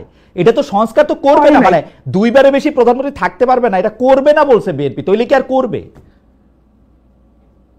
ওইটা করবে বলছিল না, বেশি পারেন। আমি আপনাকে বলি, বিচার বিভাগ আলাদা করার ব্যাপারে সকল প্রস্তুতি ব্যারিস্টার সৈয়দ ইশতিয়াক আহমেদ আইন উপদেষ্টা হিসেবে নিয়ে রেখেছিলেন 2001 সালে। তখন এটি করতে চেয়েছিলেন, বিএনপির পক্ষ থেকে বলা হয়েছিল আমরা আসি, আমরা এটি করব। তারপরে 2001 থেকে 2006 সাল পর্যন্ত বিএনপি ক্ষমতায় ছিল, বিচার বিভাগ আলাদা হতে সময় লেগেছে আরেকটি তত্ত্বাবধায়ক সরকার আসা। তো সেটি তো তারা বলছিল যে তারা করবে, তাও 5 বছরে করে নাই। এই ক্ষেত্রে তারা বলতেছে যে 2বারের বেশি প্রধানমন্ত্রী না থাকার যে অপশন, সেটা তারা কোনোদিন মানবে না। তো যেটা মানবে না এটাকে আর কোনোদিন করবে না, এটা করবে না। কেন করবে না আমি সেটা আপনাকে বলি। বলেছে বিএনপি এটুকু বলেছে যে পরপর 2বারের বেশি, মানে থার্ড টার্মে সে প্রধানমন্ত্রী হতে পারবে না, এটা বলেছে। আচ্ছা, আপনি আমাকে দেখান তো ওয়েস্টমিনিস্টার ডেমোক্রেসি যে দেশগুলো আছে, হ্যাঁ, সেখানে কি একটা দল তারা আগে থেকে বলে যে না পরপর 2বারের বেশি আমরা একজনকে প্রধানমন্ত্রী করব না, বা আমরা পরপর 3বারের বেশি একজনকে করব না, বা 1বারের বেশি একজনকে করব না? এটা তো দলের নিজস্ব সিদ্ধান্ত যে তারা কাকে প্রধানমন্ত্রী করবে, কাকে প্রধানমন্ত্রী করবে না। এই স্বাধীনতাটুকুকে আমরা দলকে দিব না? হ্যাঁ দিব। বেঁচে পারে না, বেঁচে পারে না। আমি আপনার কাছে আবার আসবো, জনাব ইশাককে একটু শুনে আসি। শুধু আমি একটু এটা বলে রাখি, দলের কোনো সিদ্ধান্ত নেওয়ার ক্ষমতা নাই দলের টপকে চেঞ্জ করার। আমরা গত 40 বছরে তাই দেখছি। ওয়েস্টমিনিস্টারের উদাহরণ আপনি দিলেন, ওয়েস্টমিনিস্টার ডেমোক্রেসি বাংলাদেশে আইসা ওই যে মানে আমি কি বলবো, পথিক তুমি পথ হারাই আছো, আমরা নামে বলি আর কি, যে মানে ওয়েস্টমিনিস্টার ডেমোক্রেসি বাংলাদেশে এসে একটা ডিফারেন্ট ডেমোক্রেসি। এটা আসলে আমাদের স্টাইল। আমি একটু জনাব ইশাকের কাছে না আপনার কাছে আসি, আমি বেঁচে পারে না, আপনি এই বিষয়ে একটু নতুন করে একটু বলবেন। জনাব ইশাক, আমরা আজকে ডেইলি স্টার সম্পাদক জনাব মাহফুজা নামের একটি কলাম প্রকাশিত হতে দেখি, সেখানে তিনি লিখছেন সম্প্রতি কি বাংলাদেশে এমন কিছু ঘটেছে যার কারণে আমাদের এই বিশ্বাস জোরদার হবে যে আমরা গণতন্ত্রের পথে এগোচ্ছি। সামাজিক যোগাযোগ মাধ্যম ব্যবহার করে জোর খাটিয়ে সরকারকে হুমকি দিয়ে, আলটিমেটাম দিয়ে এবং আরো বিভিন্ন উপায়ে সরকারকে নতি স্বীকারে যারা বাধ্য করছে, তাদের কথা বাদ দিলে বর্তমান শাসন প্রক্রিয়া এমন কিছু কি রয়েছে যেখানে সাধারণ মানুষের মতামত প্রতিফলিত হচ্ছে? জনাব ইশাক, আপনার মন্তব্য আমরা একটু শুনতে চাই। আরো দুই একটা বিষয় আপনার কাছে জানার আছে। জনাব ইশাক, আপনার এই প্রশ্নটার উত্তর আমি দেওয়ার জন্য ব্যারিস্টার রুমিন ফারহানার উনি যে কথাটা বলছিলেন এবং ওনার সাথে আপনার যে আলোচনাটা হচ্ছিল সেটার একটু সূত্র টানতে চাচ্ছি। দেখেন, আমাদের জেনারেশন স্পেশালি, তারপর হচ্ছে আপনার এনসিপি এবং শিবিরের অনেকে আপনার এই যে সংস্কার প্রসঙ্গে বিএনপির যে দোদুল্যমান অবস্থান এবং বিএনপির যে ভূমিকা, সেটা অনেকে তো খুব বেশিরভাগই তীব্র বিরোধী, এবং অনেকে তীব্র বিরোধী না হলেও এটাকে খুব একটা ভালো চোখে দেখছে না। কিন্তু আমি এখানে একটু নিজেকে ডিস্টেন্সে রেখেছি এ কারণে, আপনি যদি দেখেন রেভলিউশনের পর সবখানে অ্যানার্কি হয়, যে কথাটা কিন্তু আপনি মাত্র বললেন যে মাহফুজা আনামও সেটাতে অ্যালিউড করছে। আপনার ইরাকে সাদ্দামের পতনের পর ইরাক একটা প্রবলেম ফেস করে। সো তারা আপনার স্বৈরাচার ঠেকাতে খুবই উদ্গ্রীব ছিল। স্বৈরাচার ঠেকাতে আপনার হচ্ছে ওই যে পাওয়ার করিডোর গুলোকে আপনার সেপারেট করা, সেপারেশন অফ পাওয়ার, এই বিষয়গুলোতে অনেক বেশি এমফাসিস দেয়, কেউ যেন স্বৈরাচার হতে না পারে। আপনি যেমন বললেন যে বিএনপিও তাহলে হাসিনার মতন সরকার চালাতে চায় কিনা, এইটাতেই সকল সংস্কার প্রক্রিয়া মানে তাদের ফোকাস নিবদ্ধ ছিল। কিন্তু পরবর্তীতে যেটা হলো, এত বেশি হচ্ছে আপনার ক্ষমতার ভরকেন্দ্র তৈরি হলো যে কেউ আর গভর্নেন্সটাকে ডেলিভারি করতে পারছে না। গুড গভর্নেন্স তো পরের কথা, তখন আগেই তো ভালো ছিলাম, এই ন্যারেটিভটা তৈরি হলো এবং মানুষের মধ্যে মনে হলো যে এইরকম এনার্কি যদি তৈরি হয় তাহলে তো একটা মানে আপনার অ্যাটলিস্ট কেউ তো একটা স্টেবিলিটি আপনার এখানে আনুক, বিদেশিরা ওটা খুশি হয়, কারণ তারাও তো ব্যবসা বাণিজ্য করতে হবে, দেশের মানুষও তো অস্থির। আপনি যদি খেতে না পারেন তাহলে শুধু বাক স্বাধীনতা দিয়ে আপনি কি করবেন, আপনার যদি এখানে ইন্ডাস্ট্রি বন্ধ হয়ে যায়। তো এইরকম কারণে আমি মনে করি বিএনপির যে প্রপোজাল গুলো ছিল, রিফর্ম প্রপোজাল গুলো ছিল, সেগুলো কিন্তু একটা প্রি রেভলিউশনারি স্টেজের আপনার রিফর্ম প্রপোজাল। রেভলিউশনারি একটা বাস্তবতার পরে এখন প্রতিদিন যমুনায় আন্দোলন হচ্ছে। হাবিবুর রহমান নামে ছাত্র দলের একজন আছেন, উনি প্রায় এগুলোর বিরুদ্ধে লেখেন এবং আমি মনে করি উনি খুবই দূরদর্শী, কারণ উনি জানেন যে বিএনপিকেও কয়েকদিন পরে এই ধরনের অ্যানার্কিকে ফেস করতে হবে। এখন যদি এগুলোকে বিএনপি এই সরকারকে চাপ দেওয়ার জন্য, নির্বাচনের জন্য বা সরকারকে আনপপুলার করার জন্য এই বিষয়গুলোকে গায়ে মানে পালে হাওয়া দিতে থাকে, আপনার 2 দিন পর যখন বিএনপি এই সেম সিচুয়েশনটা ফেস করবে when it will be in government, তখন কিন্তু একটা মারাত্মক প্রবলেম হবে। সো এই পোস্ট রিভলিউশনারি সিনারিওতে আপনাদের নেপোলিয়নের উত্থান কেন ঘটলো? কারণ এখানে রেইন অফ টেরর চলছিল, অ্যানার্কি চলছিল। সো আমি এখানে মনে করি যে সেপারেশন অফ পাওয়ার এটা খুবই নেসেসারি, কিন্তু তার আগে আমাদের রাষ্ট্রটাকে একটা স্টেবল অর্ডারে নেওয়ার জন্য মেবি আমাদের এইখানে এত হ্যাস্টিলি ডিসিশন বা হচ্ছে স্রেফ বিএনপি এই মুহূর্তে এত রেডিক্যাল চেঞ্জ চাচ্ছে না জন্যই তাকে খুব বেশি ব্লেম দেওয়া, আমি মনে করি এখানে আমাদের, আমি কোনো সিদ্ধান্ত দিতে চাচ্ছি না যে এটা ভালো এটা খারাপ, আমি মনে করি যে এখানে আমাদের একটা গ্রে এরিয়া আছে যেখানে আমরা এটা নিয়ে একটু চিন্তা ভাবনা করার সুযোগ আছে। আমি আসলে আপনার কথার প্রেক্ষাপটেই একটা মানে সম্পূরক প্রশ্ন করতে চাই, যেটা আসলে ব্যারিস্টার রুমিন ফারহানার কাছেও যাবে, আপনার একটু মন্তব্য শুনে যেতে চাই। আবারও একটু ফিরে আসি যে বর্তমানের এই যে 5 আগস্টে গণ অভ্যুত্থান পরবর্তী রাজনীতিটা নিয়ে আপনি দেখবেন যে জাতীয় সঙ্গীত পছন্দ না করা, মুক্তিযুদ্ধকে ইসলাম বিরোধী যুদ্ধ বলা, এগুলি নিয়ে গত কয়েক মাসে নানাভাবে জামায়াত শিবির সহ, আপনি জানেন যে জামায়াত শিবির সহ অন্যান্য তাদের সমর্থকেরা, তাদের সহ দলরা এই কথাগুলি বলেছে, লিখেছে। আমাদের এখানে লেখক বুদ্ধিজীবী রেজাউল করিম রনি সম্প্রতি আসে এটা বলছিল যে জামায়াত 24 দিয়ে 71কে ঢাকতে চেয়েছিল, সেটা ব্যাকফায়ার করেছে। এই ব্যাপারে আপনার কোনো মন্তব্য বা পয়েন্ট অফ ভিউ আছে কিনা, যে এটা কি সত্যি? আসলে জামায়াত কি মনে করে যে আসলে 24কে বড় করে 71কে ছোট করা বা 71কে অন্য একটা মাত্রা দেওয়া, এটা কি সম্ভব, বা এটা কি জামাতের পরিকল্পনার মধ্যে আছে? জামাতের পরিকল্পনার মধ্যে আছে কিনা সেটা তো আমি বলতে পারবো না। আল্লাহ আমাকে ক্ষমতা দেয় নাই তাদের অন্তর ঢুকে চেক করার। বাইরে দেখে কি মনে হয়? এটা অনেকে বাইরে দেখে কি আপনার দেখেন, আপনার যে বিতর্কগুলো আছে এই বিতর্কগুলো কিন্তু নতুন না, এবং বিষয়গুলো এমনও না যে এই বিতর্কগুলোতে অন্য কেউ এর আগে পার্টিসিপেট করে নাই। যেমন গতকালকেই দেখলাম যে বিএনপির একজন কেন্দ্রীয় নেতা AK ওয়াহিদুজ্জামান, ওনার একটা স্ট্যাটাস সম্ভবত 2019 বা 21 সালে সেটা ভাইরাল হয়েছে, যে উনি সেখানে জাতীয় সঙ্গীত পরিবর্তনের ব্যাপারে কথা বলেছেন। কর্নেল ওলি, আমি ভুল করে না থাকলে উনিও মুক্তিযুদ্ধ করেছেন, উনিও কিন্তু জাতীয় সঙ্গীত পরিবর্তনের ব্যাপারে কথা বলেছেন। আমার বহু আগে খেয়াল আছে, যদি স্মৃতি প্রতারণা করে না থাকে, বর্তমানে যে বিডিআর তদন্ত কমিশনের প্রধান, উনিও মুক্তিযুদ্ধ করে ওখান থেকে ওয়ারকোর্স থেকে আপনার সেনাবাহিনীতে কমিশন লাভ করেন, উনিও কিন্তু জাতীয় সঙ্গীত পরিবর্তনের ব্যাপারে কথা বলেছেন। তো পত্রপত্রিকায় পড়েছি এটা নাকি জিয়াউর রহমানের আমলে, এটা নিয়ে ডিবেট আছে, ওনার ওই সময়ও নাকি এরকম চিন্তা ভাবনা চলছিল। তো এটা আমি মনে করি ডেমোক্রেটিক ডিবেটের পার্ট। এখন আপনার এবং বর্তমানে যে জাতীয় সঙ্গীত আছে সেটা বিরোধিতা করার তো এমন যে কোনো গ্রাউন্ড নাই তা না। আপনি জার্মানিতে থেকেছেন, জার্মানিতে আপনার জাতীয় সঙ্গীত নিয়ে অনেক ডিবেট আছে। ওখানে বলা যায় জাতীয় সঙ্গীতে আপনার ফ্যাসিস্ট এরার রেমন্যান্ট আছে, সেটাকে কিভাবে মডিফাই করবে, তারপর ইস্ট ওয়েস্ট ওই কমিউনিস্ট এরার। সো আমরা বিষয়গুলোকে যদি ডেমোক্রেটিক ডিবেটটাকে ওপেন রাখি, তাহলে আমার মনে হয় যে এটা আমরা ইয়ে করতে পারবো। এখন এগুলোর মাধ্যমে আসলে জামাত কি অ্যাচিভ করতে চেয়েছে, একটা লেখা যে জিনিসটা আপনি বললেন, ছাত্র সংবাদে একটা লেখা প্রকাশিত হয়েছে আহমেদ আফগানি নামের, সেখানে বলেছে যে অনেক মুসলমান না বুঝে, ভুল বুঝে মুক্তিযুদ্ধ গেছে। তো এটা আহমেদ আফগানির, আমি মনে করি যে এটা প্রথমত আহমেদ আফগানির নিজস্ব মতামত। এই মতামত তবে জামাত শিবিরের অনেকেই হোল্ড করেন এবং জামাত শিবিরের বাহিরেও অনেকে হোল্ড করেন, বাট আমি মনে করি না যে জামাত বা শিবির অফিসিয়ালি, বিশেষ করে বর্তমান যে নেতৃত্ব, তারা এই বরঞ্চ তারা আসলে 71 জিনিসটাকে পাশ কাটিয়ে যেতে চান। এই কারণে না যে তারা 71-কে ভুলে যেতে চান, বরঞ্চ তারা 71 জিনিসটাকে পাশ কাটিয়ে দিতে চান, যাতে করে তাদের মানে তারা যেন এটাকে এমব্রেস করতে পারেন, বিকজ আদারওয়াইজ তো তাহলে তাদের যে দলের পাস লিডারশিপ সেই বিষয়গুলোকে কোশ্চেন হবে। ওকে, আমি ব্যারিস্টার ফারহানার কাছে আমি এই প্রসঙ্গটা দিয়ে আসলে একটু শেষ করতে চাই, এবং দর্শকদের মধ্যে থেকেও এই প্রসঙ্গটা আছে যে আপনি এই জামায়াতের বা বিএনপির এই রাজনীতি বা এনসিপির রাজনীতির ক্ষেত্রে যেগুলি প্রশ্ন, মুক্তিযুদ্ধ, তারপরে হচ্ছে ইসলাম বিরোধিতা বা ধর্ম বিরোধিতা বা সংখ্যালঘুতা ইত্যাদি যে প্রশ্নগুলি আছে, সেই প্রশ্নগুলিকে কিভাবে আপনি ডিল হতে যাচ্ছেন এবং সেটা আসলে কোন দিকে যাচ্ছে। আর এইটার সাথে লাগোয়া প্রশ্নটা হচ্ছে যে আওয়ামী লীগের 15 বছরের কর্তৃত্ববাদী শাসনের বিরুদ্ধে যেসব সাংবাদিকেরা নিয়মিত কথা বলেছেন, মানে আমি মানবজমিনের সম্পাদক মতিউর রহমান চৌধুরীর কথা এই মুহূর্তে মনে পড়ছে। তিনি খুবই উচ্চকণ্ঠ ছিলেন, বিশেষ করে জুলাই আগস্ট আন্দোলনের সময় তাকেও আমরা অনেক হতাশ হতে দেখছি। এই ফিলটা আপনারও হচ্ছে কিনা, দুটি মিলিয়ে যদি একটু বলেন। আচ্ছা, আমি প্রথম প্রশ্নটাতে আসি। বিএনপি মুক্তিযোদ্ধার দল, বিএনপি প্রতিষ্ঠাতা শহীদ প্রেসিডেন্ট জিয়াউর রহমান, তিনি বীরুত্তম, তিনি সেক্টর কমান্ডার ছিলেন, এবং বিএনপিতে যত মুক্তিযোদ্ধা, যতজন আছেন খেতাবপ্রাপ্ত মুক্তিযোদ্ধা, আমার মনে হয় না, আমি মোটামুটি চ্যালেঞ্জ নিয়ে বলতে পারি, আর কোন দলে এত মুক্তিযোদ্ধা আছে। সুতরাং মুক্তিযুদ্ধকে অস্বীকার করা, মুক্তিযুদ্ধের গরিমাকে খাটো করে দেখানো, এটা বিএনপি দল হিসেবে বিএনপির মর্মমূলে আঘাত করে।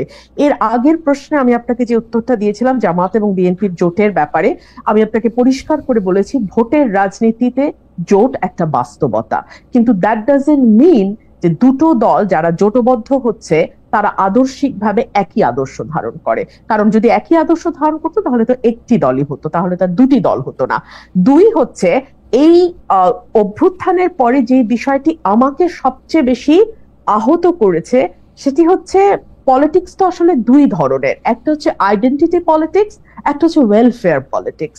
আইডেন্টিটি পলিটিক্স সেটা ধর্মের ভিত্তিতে হতে পারে, জাতির ভিত্তিতে হতে পারে। যেমন গত 15 বছর আমরা জাতির ভিত্তিতে দেখেছি, বাঙালি জাতি, হ্যাঁ, মানে 1000 বছরের বাঙালি জাতি, এই এই এই আইডেন্টিটিটাকে আমরা মানে বেস করে পলিটিক্সটাকে রান করতে দেখেছি। ফর এক্সাম্পল ভারতে আমরা মোদির রাজনীতি দেখি, হিন্দুত্ববাদ, হিন্দুকে আইডেন্টিটি ধরে তারপরে তার রাজনীতিটা সেখানে ঘুরপাক খায়। আর পাশাপাশি যেটা ওয়েলফেয়ার পলিটিক্স, সেটা আপনাকে শিক্ষায় আপনি কি করবেন, স্বাস্থ্যে আপনি কি করবেন, সামাজিক সুরক্ষায় আপনি কি করবেন, বৈষম্য নিরসনে আপনি কি করবেন, বেকারের জন্য আপনি কি করবেন, অর্থাৎ কল্যাণমূলক যেই রাজনীতি, সেটার একটা আলোচনা, সেটার একটা ডিবেট, সেটার একটা মানে দ্বার উন্মোচন হবে, এই আশাটা আমি করেছিলাম, হয়তো বা খুব বেশি আশা করেছিলাম। কারণ আমি দেখলাম ঘুরে ফিরে আমরা কিন্তু খুবই এমন সব তাত্ত্বিক আলোচনায় নিজেদেরকে আটকে রাখছি যে আলোচনাটা নিয়ে না, বিশ্বাস করেন আমি তো খুব রেগুলার গ্রামে থাকি, গ্রামে আসি, আমাদের সাধারণ মানুষের ন্যূনতম কোনো চিন্তা নাই। আমি ঢাকায় যখন থাকি আমি ইচ্ছাকৃতভাবে, যদিও আমার প্রয়োজন নাই, আমি ইচ্ছাকৃতভাবে রিকশায় উঠি, পাবলিক ট্রান্সপোর্টে উঠি, সিএনজিতে চড়ি, সো দ্যাট আমি ওই মানুষটির সঙ্গে কথা বলতে পারি, জানতে পারি উনি আসলে কি নিয়ে চিন্তিত। বিকজ ওনারাই তো দেশের মেজরিটি, তাই না? ওনারাই তো মেজর শেয়ার হোল্ডার। ওনারা কিন্তু ওই কল্যাণমূলক রাজনীতি যে বিষয়গুলো নিয়ে আলাপ করে, যে বিষয়গুলোর চর্চা কল্যাণমূলক, আমাদের সময় শেষ হয়ে আসছে, একটু যদি শেষ করেন সময় শেষে। আমি আমি আমি আমি আমি আশাবাদী হতাম যদি আমি দেখতাম যে বিএনপি, জামাত, এনসিপির রাজনীতি হচ্ছে এরকম, বিএনপি তার প্রস্তাবনা দিচ্ছে যে আমরা আসলে এই এই কাজগুলো করব, স্বাস্থ্যে এগুলো করব, শিক্ষায় এগুলো করব, বেকারত্ব নিরসনে, জামাত দিচ্ছে তার প্রস্তাব, এনসিপি দিচ্ছে তার প্রস্তাব, সেখান থেকে মানুষ বেছে নেওয়ার সুযোগ পাচ্ছে। কিন্তু না, রাজনীতি ঘুরপাক খাচ্ছে জাতীয় সঙ্গীত কি থাকবে না থাকবে না, এটা কি গোলাম আজমের বাংলা কিনা, গোলাম আজমের বাংলা হলে সেখানে আওয়ামী লীগের ঠাঁই হবে কি হবে না, আমাদের মানে এই বিষয়গুলো না আপনাকে কেবলমাত্র গুটি কয়েক মানুষের আমি কি বলবো যে মানে রাজনীতির খোরাক হতে পারে, কিন্তু সেটা মাস পিপলকে কখনোই এই রাজনীতি স্পর্শ করবে না। আমি একটু বাংলাদেশে কি আসলে মাস পিপলের রাজনীতিটা হইছে কোনোদিন? বাংলাদেশ তো আসলে রেটরিক নিয়ে রাজনীতি হয়, মানে মুক্তিযুদ্ধের স্লোগান কোনটা আসলে জামাতে ইসলামী, কোনটা আসলে বিএনপি। জি বলেন, মাস পিপলের রাজনীতি হয়েছে? হয় নাই বলেই না আমি স্বপ্ন দেখছিলাম যে এটা যদি হতো, কিন্তু হয় নাই, হওয়ার শুরুটাও হয় নাই। এতে কি হয় জানেন, আইডেন্টিটি পলিটিক্স প্রতিটা রাজনৈতিক দলকে একটা খুব বড় সুবিধা দেয়, সেটা হলো কিছু রেটরিক দিয়ে খুব দ্রুত মানুষগুলোকে আপনি নিজের দলে আন্ডারে নিয়ে আসতে পারেন। ফর এক্সাম্পল, এই যে নারীর অধিকার কমিশন, আমি আবারও আমাদের প্রাথমিক আলোচনায় ফিরে যাই, এই অধিকার কমিশন আমাদের ধর্মীয় অনুভূতিকে আঘাত দিয়েছে। আমরা একবারও চিন্তা করলাম না যে বাংলাদেশের ধর্ম কেবলমাত্র নারীর পোশাক এবং পুরুষের 4 বিয়ের মধ্যেই ঘুরপাক খায়, কিন্তু ধর্মে যে আরো অনেক ব্যাপার বলা আছে, জাকাত দেওয়ার কথা বলা আছে, ঘুষ না নেওয়ার কথা বলা আছে, আরেকজনের ক্যারেক্টার অ্যাসাসিনেট করার ব্যাপারে, জমি দখল করা, এতিমের সম্পদ দখল করা, রাইট? অ্যাবসলিউটলি। এতিমের সম্পদ দরকার ব্যাপারে এত হার্শ আয়াত বোধহয় আর কোনো ব্যাপারে নাই, এতিমের সম্পদের ব্যাপারে বলা আছে। হ্যাঁ, কিন্তু এগুলো নিয়ে কিন্তু আপনি কোনোদিন আলোচনা শুনবেন না। নারীর পোশাক, পুরুষের বিবাহ, এর বাইরে যেন ইসলামে আর কিছু নাই। এতে আপনার আপাতত কিছু সুবিধা হয় বটে, কিন্তু আপনার কারণে ধর্ম যেমন লাঞ্ছিত হয়, দেশটাও আর আগাতে পারে না, বেঁচে পারে না। আপনি আসলে, যেহেতু আমরা জনাব ইশাককে দিয়ে শুরু করছিলাম এবং শুরুটা অনেক বেশি ভালো হয় নাই, আমরা একটু হাসি খুশি শুরুটা একটু শেষটা একটু করি জনাব মোহাম্মদ ইশাককে দিয়ে। আপনার কাছে আসবো, আমি শুধু এই ব্যাপারে জনাব ইশাকের একটু সুচিন্তিত মতামত একটু শুনতে চাই। জনাব ইশাক, এই যে আমার শুধু জনাব মতিউর রহমান চৌধুরীর কথা বারবার মনে আসে, কারণ জনাব মতিউর রহমান চৌধুরী আসলে প্রকাশ্যে বলেন, লেখায় না, লেখায় প্রকাশ্যে দুইটাতেই আসলে আমি তাকে বলতে দেখি যে মন খুলে লিখতে না পারার কথা, সেলফ সেন্সরশিপের চর্চা বাড়ার কথা। আসলে আমি যে মাহফুজ আনাম সাহেবের কথা বললাম, যে মাহফুজ আনাম সাহেবকে আমি জার্মানি বনে ইন্টারভিউ করেছিলাম, তখনও তিনি বলছিলেন যে যা আমি করতে চাচ্ছি, যা লিখতে চাচ্ছি, তা লিখতে পারছি না, এটা আমার সম্পাদক হিসেবে সবচেয়ে বড় ব্যর্থতা বা সবচেয়ে বড় মানে কি বলবো কষ্ট।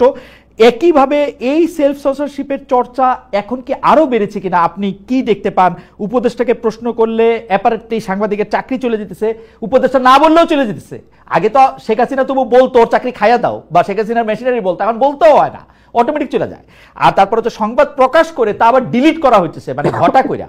এইগুলিকে আপনি আসলে কিভাবে দেখেন? আপনি বলার পরে আমরা ব্যারিস্টার ফারহানাকে 30 সেকেন্ড শুনবো। জনাব মোহাম্মদ ইশরাক। আচ্ছা দেখেন, আপনার এই বিষয়গুলো যেগুলো বললেন, এটা আপনার কিন্তু যে কোনো পোস্ট রেভলিউশনারি সোসাইটিতে এগুলো খুবই কমন ঘটনা। আপনার ওই যে এবং এখন অনেক ফ্রাস্ট্রেশন তৈরি হবে। ইভেন এর আগে জুলাইতে যে ইউনাইটেড ফ্রন্ট ছিল, তাদের মধ্যেও দেখবেন অনেক ধরনের ডিভিশন তৈরি হয়েছে। অনেকে নানান কারণে ডিস্যাটিসফাইড বা হচ্ছে তারা মনে করবেন যে অবমূল্যায়িত হয়েছেন। সো তাদের মধ্যেও আপনার বিভিন্ন ফিচার্স দেখবেন। আপনার এই যে আমাদের বাংলাদেশ তৈরি হওয়ার পর প্রথম দশকের যে উত্তাল রাজনীতি, সেই রাজনীতির পক্ষ বিপক্ষ, সেটা কিন্তু এই যে 71-এ যারা মুক্তিযুদ্ধ করেছে তাদের মধ্যেই নানান পক্ষ। ওই যে আহমেদ আফগানি বলল যে অনেক মুসলমান নাকি মুক্তিযুদ্ধ যেয়ে পরে তারপর তারা তওবা করেছে, ওরাও কিন্তু ওরকম হচ্ছে ঠিক আছে জুলাইতে বুঝি নাই, তখন ভুল করে প্রোফাইল পিকচার লাল করে ফেলছিলাম, কিন্তু আগেই তো ভালো ছিলাম, এরকম একটা কিন্তু এখানে সিমিলারিটি ড্র করার স্কোপ আছে। সো নানান রকম ডিস্যাটিসফ্যাকশন সত্ত্বেও আমি বলবো বর্তমানে পরিস্থিতি আমরা অনেক ভালো আছি। এই কারণে আপনি যেমনটা বললেন যে এখন স্টেট থেকে প্রেশারটা কিন্তু আসছে না। নন স্টেট অ্যাক্টরের প্রেশার বা নন স্টেট অ্যাক্টরের চাপের সাথে আমরা যদি স্টেট অথরিটির চাপকে ওই সাথে যদি একটু ছোট করে একটু মব যুক্ত করি, স্টেট প্রেসার দিল না ধরেন, কিন্তু কেউ বললো আসতাছি, ওহেন একটু গরু জব করে আসমু, ওহেন একটু তোমাকে একটু দেখে আসমু, তাহলে একটু ভয় পাবে না মানুষ? এবং স্টেট ওদের বাধা দিবে না, স্টেট বাধা দিবে হচ্ছে পিক এন্ড চুজ ভিত্তিতে। স্টেটে যেটা পছন্দ, যেখানে হাসনাত আব্দুল্লাহ থাকবে এখানে বাধা দিবে না, হাসনাত আব্দুল্লাহ না থাকলে বাধা দিবে। আচ্ছা ঠিক আছে, আপনার যমুনার সামনেও যখন হাসনাত আব্দুল্লাহ গিয়েছে তারপর কিন্তু তাদেরকে সরিয়ে দেওয়া হয়েছে এবং পরে তারা শাহবাগী এবং ইন্টারকন্টিনেন্টাল ওখানে গেছে, বাট ওটা প্রসঙ্গ না। যখন আপনার প্রথম আলোর সামনে যখন হচ্ছে হলো গরু জবাই এবং এই ধরনের একটা বিষয় হলো, তখন কিন্তু রাষ্ট্র ভায়োলেন্টলি তাদেরকে রিমুভ করেছে। সো আমার কাছে মনে হয় না যে, এবং এটাও বুঝতে হবে রাষ্ট্রের এই মুহূর্তে সক্ষমতা কত। যেই পুলিশ কিছুদিন আগে রীতিমতো একটা ম্যাসাকার চালিয়েছে, সেই পুলিশের এখন কতটুকু মোরাল আপনার হাই গ্রাউন্ড আছে, বা তাদের কিভাবে সেই অথরিটি তারা এক্সারসাইজ করতে পারছে সোসাইটিতে, বা অ্যাকসেপ্টেবিলিটি আছে, সেটাও কিন্তু একটা প্রশ্ন। এই ডিফিকাল্ট টাইমসের মধ্যে এই ধরনের কিছু প্রবলেম হবে। ডিলেট করার ঘটনা যেটা হয়েছে, আমি মনে করি না এটা রাষ্ট্র, বাংলাদেশ রাষ্ট্র ইটসেলফ দায়ী। আমি মনে করি এখানে হয়তো একজন পার্টিকুলার পার্সন এটা করেছেন, আমি তার সাথে বাংলাদেশ রাষ্ট্রকে ইকুয়েট করতে রাজি হচ্ছি না।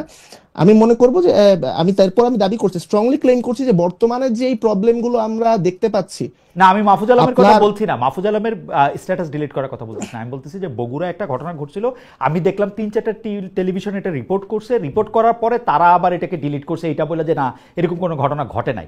এবং 2-3টা সংবাদ মাধ্যম যেহেতু, সেই তো আমার একটু সন্দেহ হয়েছে।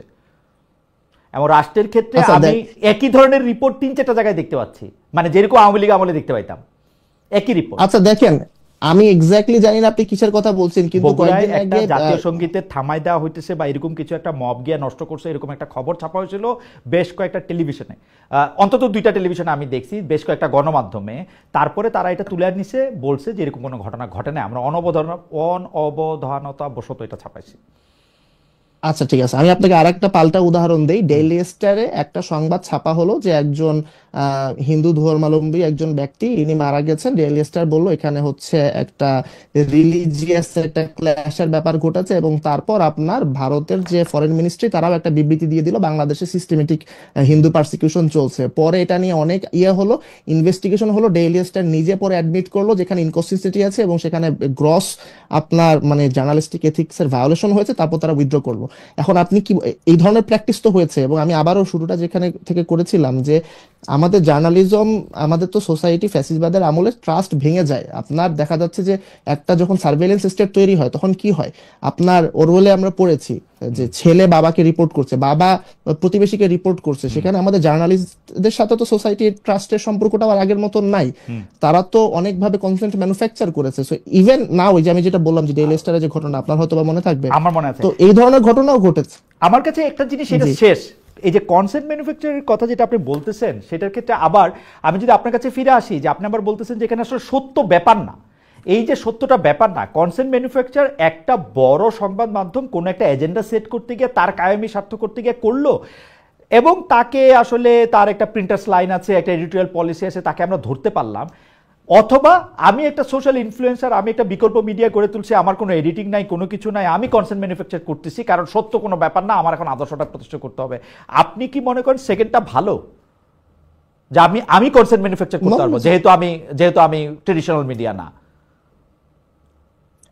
Not necessarily, but at least এইখানে হচ্ছে প্রোপাগান্ডা ডেমোক্রেটাইজেশন হচ্ছে। আগে ধরেন একজন করতে পারতো, এখন মানে আমরা বলে সবাই না মিলে যে করতেছি। আপনার মানে আওয়ামী লীগ যে দুষ্টামিগুলি করছে, এখন আমরা সবাই মিলে সেটা করতে পারতেছি। কংগ্রেচুলেশনস। আমার মনে হয় যে আপনি অত্যন্ত চমৎকার বলেছেন। কিন্তু আপনার কি শেষ কিছু বলার ছিল জনাব মোহাম্মদ ইশরাক? কারণ আমরা যেহেতু একটু 5 মিনিট বেড়েছে, আমরা একটু রুমিন ফারহানা ব্যারিস্টারকে দিয়ে শেষ করতে চাই। আপনি যদি কিছু বলার থাকে। আমি 71 প্রসঙ্গে যে রাজনীতিটা হচ্ছে, আমি ওইটা নিয়ে একটা বলতে চাচ্ছিলাম। সেটা হচ্ছে ব্যারিস্টার রুবিন ফারহানা বলছিলেন যে জোটের রাজনীতি এবং আদর্শের রাজনীতি। ইন প্রিন্সিপাল আমি কথার সাথে এগ্রি করি, কিন্তু আপনি যদি হচ্ছে জোটের রাজনীতি থেকে এর ব্যাপারটা যদি এরকম হয়, আপনি যুদ্ধাপরাধীর গাড়িতে জাতীয় পতাকা তুলে দিয়েছেন বা যুদ্ধাপরাধীর সাথে রাজনীতি করছেন, সেটা কিন্তু আবার একটা প্রবলেম। এখানে আমি খালেদা জিয়ার বহু সমাবেশে গিয়েছি, উনি নিজামী মুজাহিদের মুক্তি চেয়েছেন, আমি তারেক জিয়ার বক্তব্য আছে। আমার মনে হয় যে আমরা 5ই আগস্টের পর আমরা একটা বড় ন্যাশন হিসাবে আমরা ফেল করেছি, যে এই যে ফ্যাসিবাদের যারা ভিকটিম ছিল তাদেরকে আমরা রাজনীতির স্বার্থে আর ডেমোনাইজ করব না, এই কনসেনসাসে আমরা পৌঁছতে পারিনি। তো যার ফলে যে জিনিসটা হয়েছে 71, আমি মনে করি এটা অ্যালাইভ থাকবে এবং বিভিন্ন পক্ষ এটা নিয়ে রাজনীতি করবে। তবে কে কিভাবে রাজনীতি করবে সেটা এখনো বলার সময় আসেনি। আপনাকে অনেক ধন্যবাদ মোহাম্মদ ইশরাক। ব্যারিস্টার রুমিন ফারহানা, আপনি যদি একদম মানে কোনো ইয়া ছাড়া আপনি যদি 1 মিনিট বলেন, আমরা কোনো ইন্টারাপশন ছাড়া, প্লিজ। দেখুন, আমি তো একজন আইনজীবী। যতদিন পর্যন্ত না আপনি আদালত দ্বারা প্রমাণিত হচ্ছেন, ততদিন পর্যন্ত আপনাকে আমি অপরাধী বলবো কিনা সেটা তো আমি আইনজীবী হিসেবে বলতে পারি না। নিজামের বিচার হয়েছে 2006-এর পরে। সো তার আগে আমি যদি তর্ক করি, আমি যদি আইনজীবী হিসেবে তর্ক করি, যতদিন পর্যন্ত তার অপরাধ প্রমাণ না হচ্ছে ততদিন পর্যন্ত তো আপনি তাকে যুদ্ধাপরাধী বলতে পারছেন না। 1, 2 হচ্ছে যুদ্ধাপরাধের বিচার নিয়ে অনেক প্রশ্ন আছে, অনেক রকম ব্যাপার আছে, কেলেঙ্কারি, স্কাইপ কেলেঙ্কারি থেকে শুরু করে সুখরঞ্জন বালির কাহিনী থেকে শুরু করে অনেক রকম কথা আছে, সেই আলোচনায় আজকে আমরা আর না ঢুকি। তবে 2024-এর গণ অভ্যুত্থানের পরে আমি চতুর্দিকে একটা চরম অসহিষ্ণুতা লক্ষ্য করি। এটা এক দলের সঙ্গে অন্য দলের অসহিষ্ণুতা, এক দলের ভেতরে নিজেদের কর্মী সমর্থকদের মধ্যে অসহিষ্ণুতা, এবং আমরা চারপাশে যে আমরা ভাই বলছিলেন যে স্টেট অ্যাক্টরের চেয়ে নন স্টেট অ্যাক্টর তো বরং সেফার যদি তারা মানে অ্যাট্রসিটি করে। না, এটা সেফার না। এটা সেফার না এই কারণেই যে স্টেট যখন সরাসরি কারোর রাইট ভায়োলেট করছে, কোন রকম ক্রিমিনাল অ্যাক্টিভিটিস এর সঙ্গে জড়িয়ে যাচ্ছে, তখন কিন্তু আপনি কোনো না কোনো ভাবে যদি আপনি চান তাকে জবাবদিহিতার মধ্যে আনতে পারেন। কিন্তু ধরুন মোহাম্মদপুরের একটা বাড়িতে কিশোর গ্যাং ঢুকে এলোপাতাড়ি 10 জনকে কুপিয়ে গেল, এবং এটা কোনো বিচ্ছিন্ন ঘটনা না, এটা কিন্তু 24-এর গণ অভ্যুত্থানের পরে আইন শৃঙ্খলা পরিস্থিতির যে অবনতি, এটা তারই ধারাবাহিকতার একটা ঘটনা। এবং আমরা যখন দেখি যে তৌহিদি জনতা মব মরাল পুলিশিং করছে, এবং এই ব্যাপারে স্টেটের অ্যাক্টর যারা তারা চুপ করে আছে, যেটা আপনি একদম সঠিকভাবে ধরেছেন যে যখন তাদের ইচ্ছা হয় তারা মুখ খোলে, যখন তাদের ইচ্ছা হয় না তারা মুখ খোলে না, তখন আমাদের মতন যারা একেবারেই সাধারণ নাগরিক আমরা কিন্তু খুবই দুশ্চিন্তায় এবং খুবই নিরাপত্তাহীনতায় ভুগতে ভুগতে দিন পার করি। রুবিন ফারহানা, আপনাকে অনেক ধন্যবাদ জনাব মোহাম্মদ ইশরাক। আপনাকেও অনেকগুলি বিষয় নিয়ে আজকে কথা হয়েছে আসলে